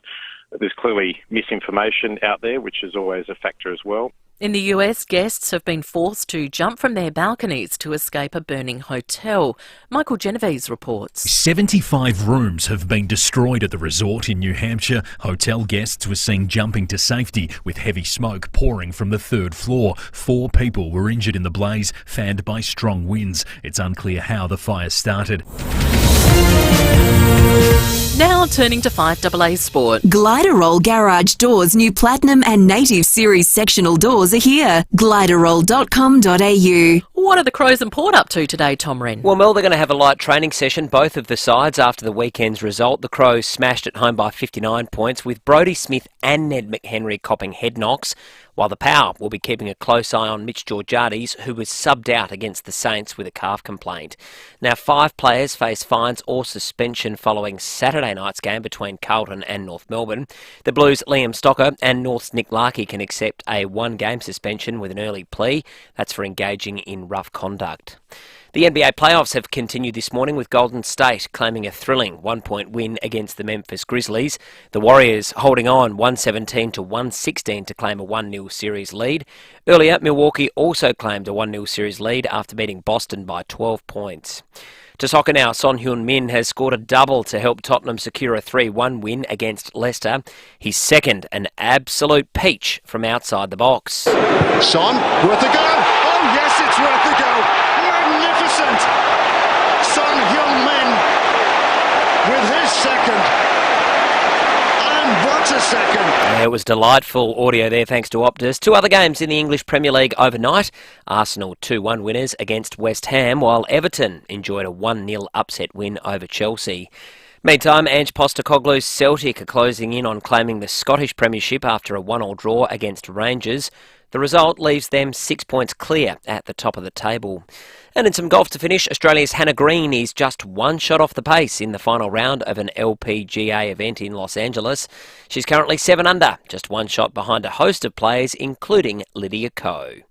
And that's the 5AA Sport. Now checking 5AA traffic. 5 bonus Mercedes-Benz to be won in the Hospital Research Foundation Home Lottery. Deadline is midnight Friday. At Stirling, car Vic truck smash on the Stirling ramp causing heavy delays outbound on the freeway. Brooklyn Park, power line works Marion Road near Elizabeth Street. and Aldinga works on Main South Road near Malthus Road. It's affecting both directions, speeds at 25.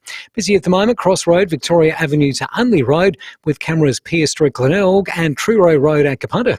Want free delivery? Shop amazon.com.au. That's right, eligible orders over $39 receive free delivery at amazon.com.au. Easy as.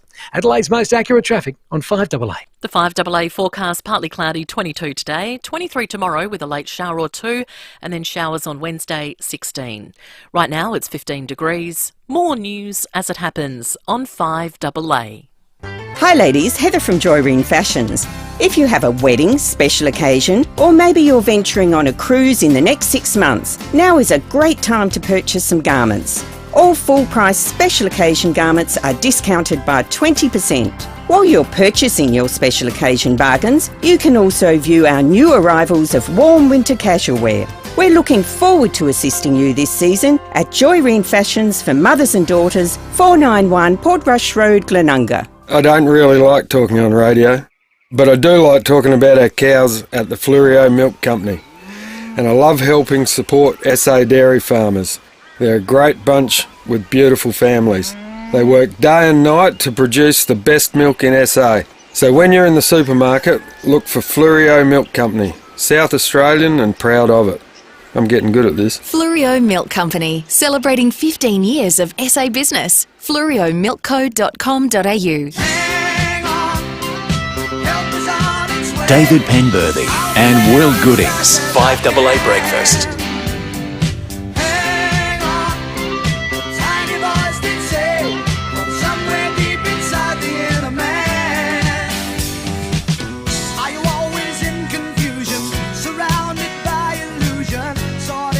It's 21 to 9. Behind Closed Doors is coming up in just a moment. Intrigued by a story that appeared in our news headlines at 6:15 this morning. Australia Post pleading with dog owners to make sure their pets are secured after a rise in attacks on posties. 1,170 incidents reported so far this financial year. That's Australia-wide. And that's 400 more than last year. So there's been an increase. Something's happening. Big increase. Something's happening. We asked to speak to posties, who informed us they're not allowed to speak to us. No. But there's one quoted in the press release. Experienced motorcycle postie Tony Gadsby. He'd be known as the Great Gadsby by his mates. You would have thought. He was.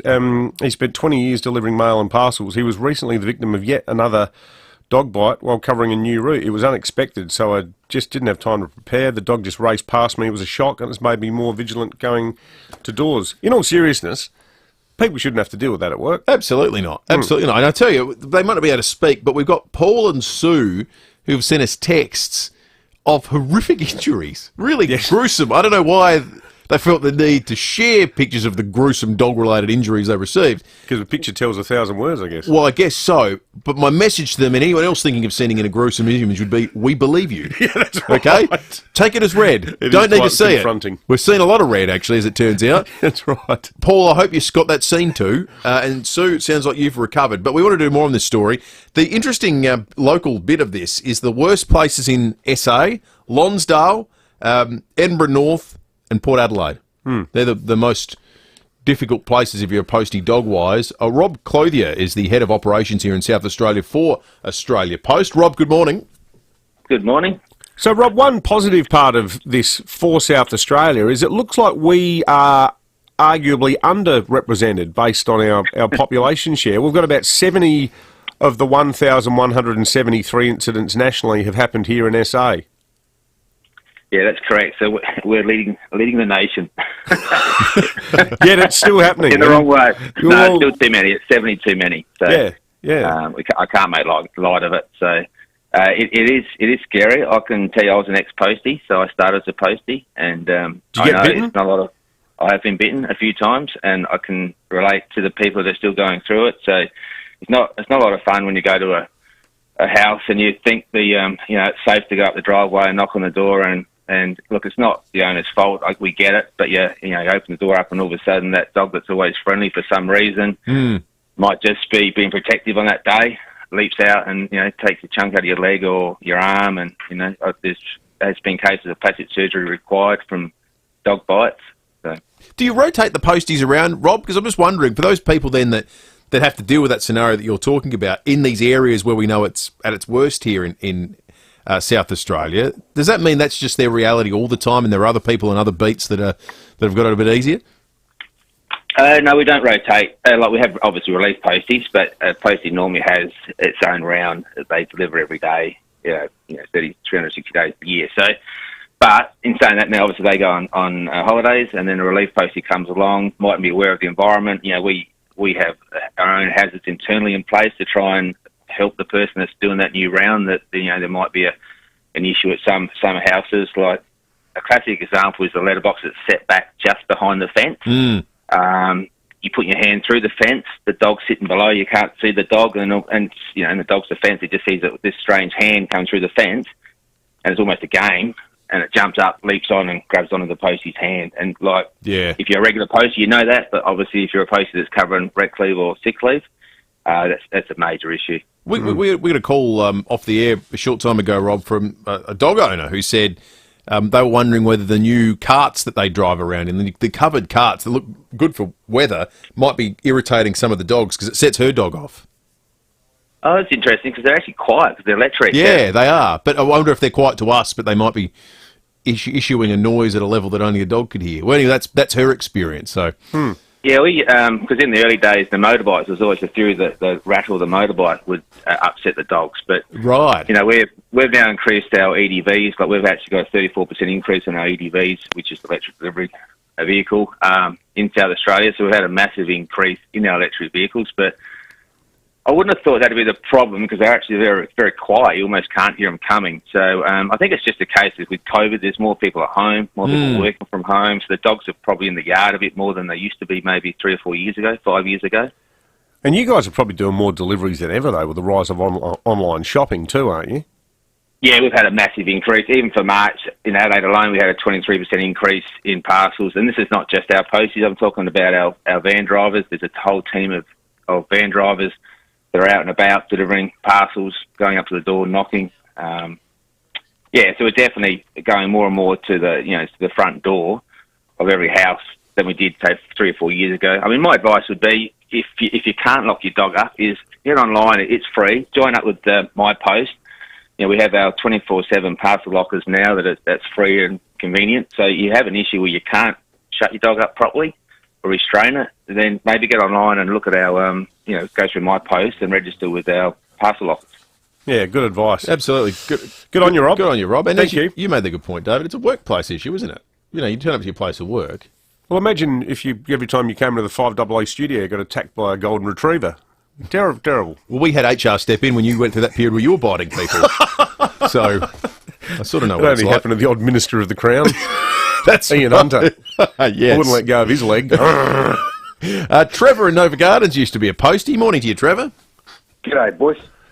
How was life out on the road for you as a postie, Trev? It certainly was an eye-opener when I first started. There are a lot more hazards than you think. It's not just an easy go to work, grab your letters, and away you go sort of job. So, no, there's a lot of hazards. Do you ever get bitten? No, I never got bitten, got big boots.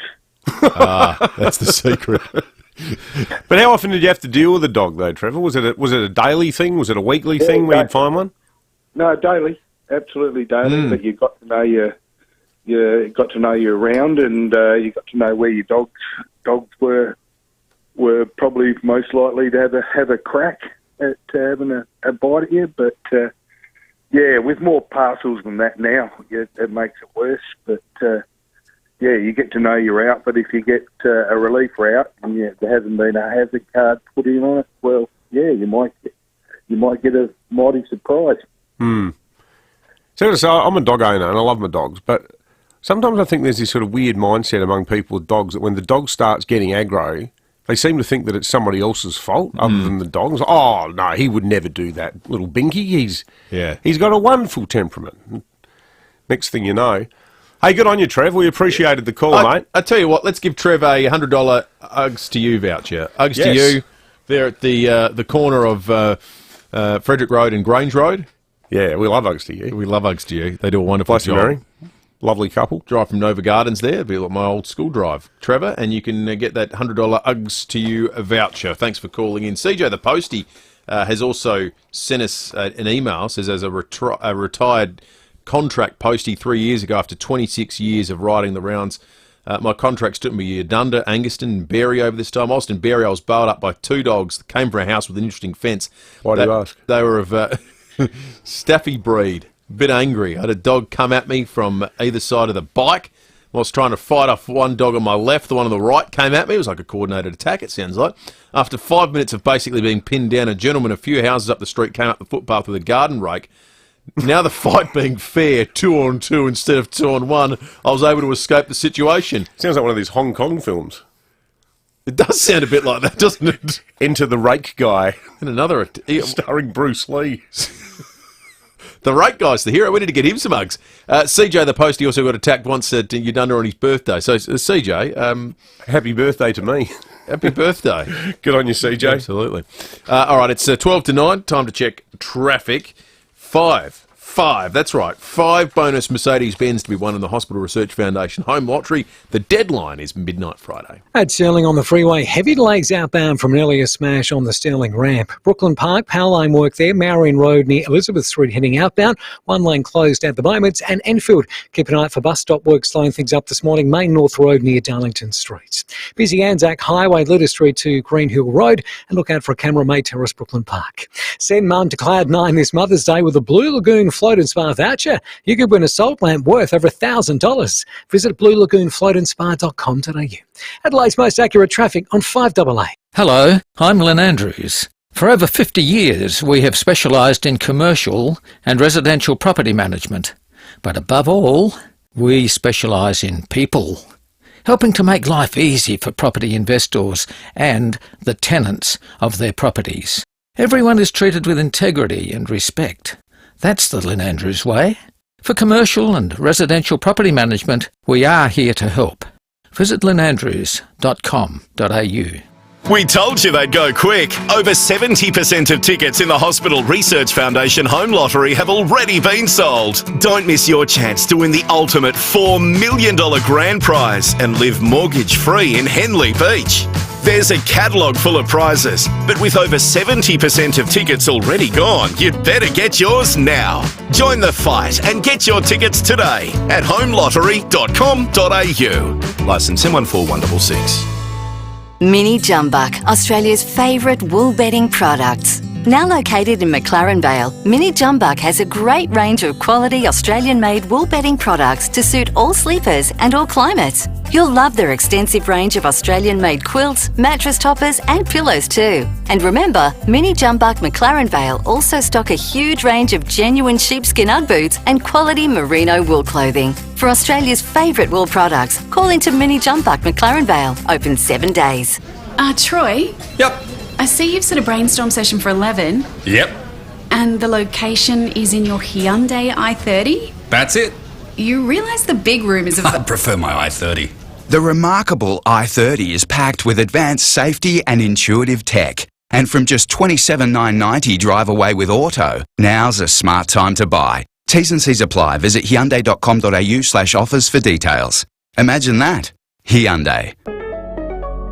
Peaceful living awaits at the 19th at West with golf course views, tree-lined walking trails, a new cafe and retail shopping precinct. The best of the West is at your fingertips with new 3 and 4 bedroom designs and prices beginning from just $730K. It's no surprise 19th at West is selling quickly. Discover the new collection today. The19thwest.com.au. Delivered by Commercial and General, proudly creating South Australian communities for 25 years.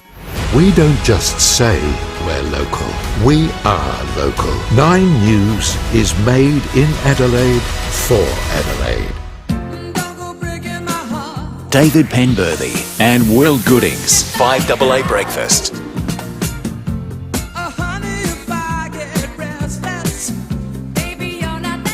99. Let's have a look at the fuel situation out there. All South Aussies can find the cheapest fuel in an instant. Download the free My RAA app. Petrol's on the way down. Bit of Kiki D there for you too, Will. Exactly right.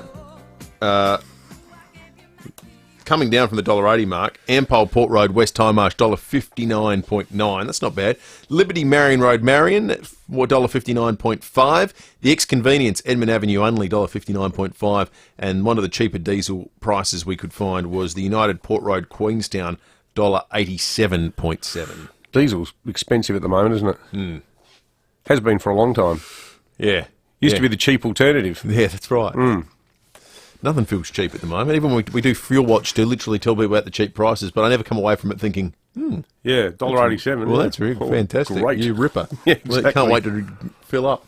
All right, it's time for Behind Closed Doors. Thanks to Aussie Fast Transport Solutions, Interstate Freight, Distribution Warehousing and local Adelaide Courier School. Aussie Fast, 13 13 64.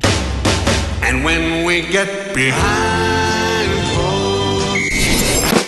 The FIVEaa Gardening Show with Mike Keelan and Angie McBride. I've lost my thing. He's lost his thing. I don't know where it is. Yes, he's a little bit behind the 8 ball this morning. Well, you wanted some goss. Yes, that's right, and I wonder what we're talking about. Yeah, I wonder too, and I bet the listeners are all wondering about that as well. I think they would be. And the gossip you just told me was...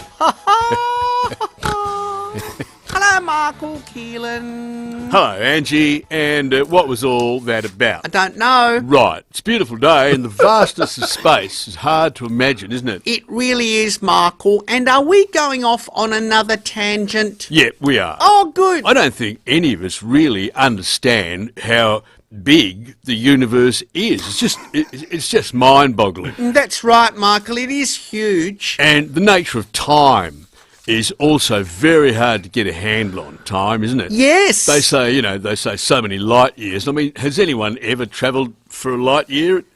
I mean... Well, it's obvious you don't understand it, Michael, because a light year's distance, not time. What do you mean? Exactly. Right. We've got some great prizes today. We have, and they'll go to the best caller of the morning, and we get a lot of calls, don't we? We sure do, Michael. That's because I am so famous. Let's say hi to Tony. Tony, good morning to you. Oh, yes. Hello, Angie and John. It's Michael. It's Michael Keelan, very famous. All right. Where's Stephen Hawking when you need him? Exactly right. 6 to 9, we have started to see some footage coming of these new Qantas planes that are arriving in Australia, the ultra long-range craft for the flights direct from Sydney and Melbourne to New York and London. That'll change things dramatically air travel-wise. Came about as part of the market statement that Qantas put out today. So you're looking at 18 hours on a plane. 18 hours. Now, I did what for a while was the world's longest flight with my dad a few years ago when we flew to the States. We flew Sydney-Dallas. That's 15 hours and 20 minutes. And I can tell you, the last 2 hours of that flight, you're getting pretty twitchy. But it's not, I still don't think that's worse than, say, a 13-hour flight, say to LA, and then a 3-hour stopover at the airport and then another 3-hour flight. That's true. That's true. That's way worse. If you were given the option, like if you were coming in, let's say you're flying into like Qatar or something, and you're told, look, you can stay on the plane for 3 more hours now, or you can get off the plane, get your bags, well, you probably haven't checked through, but, mooch around, in an airport, waiting for your next flight, often at 3 o'clock in the morning. Yeah. I think overwhelmingly people would say, no, I'll stay on the plane. I would have thought so. Sky News, let's have a listen to this. They've just been observing that and announcing the news today. This is the biggest bulk order of planes in Australian aviation history, and just a few moments ago we had the arrival of a brand new A350 This is one of 12 which is capable of flying direct from Australia to any other city, including New York and London, direct. And that is going to be starting from Sydney in late 2025. So, the biggest bulk order in history. It amounts to 12 of these A350 ultra-long-range aircraft, but also 20 A321 XLRs and 20 A220s. So, the sum of all that is, Qantas is expecting air travel to not just return to pre-pandemic levels, but surpass it. The news that came out today in their financial statement as well was that domestic travel is already there, back to pre-pandemic levels, which is amazing. It's May of this year, and we still had lockdowns and restrictions as of what, December? Yeah. You could. The borders were closed. Western Australia's only just now coming out of it. Yeah, it's amazing. Last isn't it? week. It's amazing. Tale of resiliency. All right. You have a headline for us. I do have a headline. Excellent.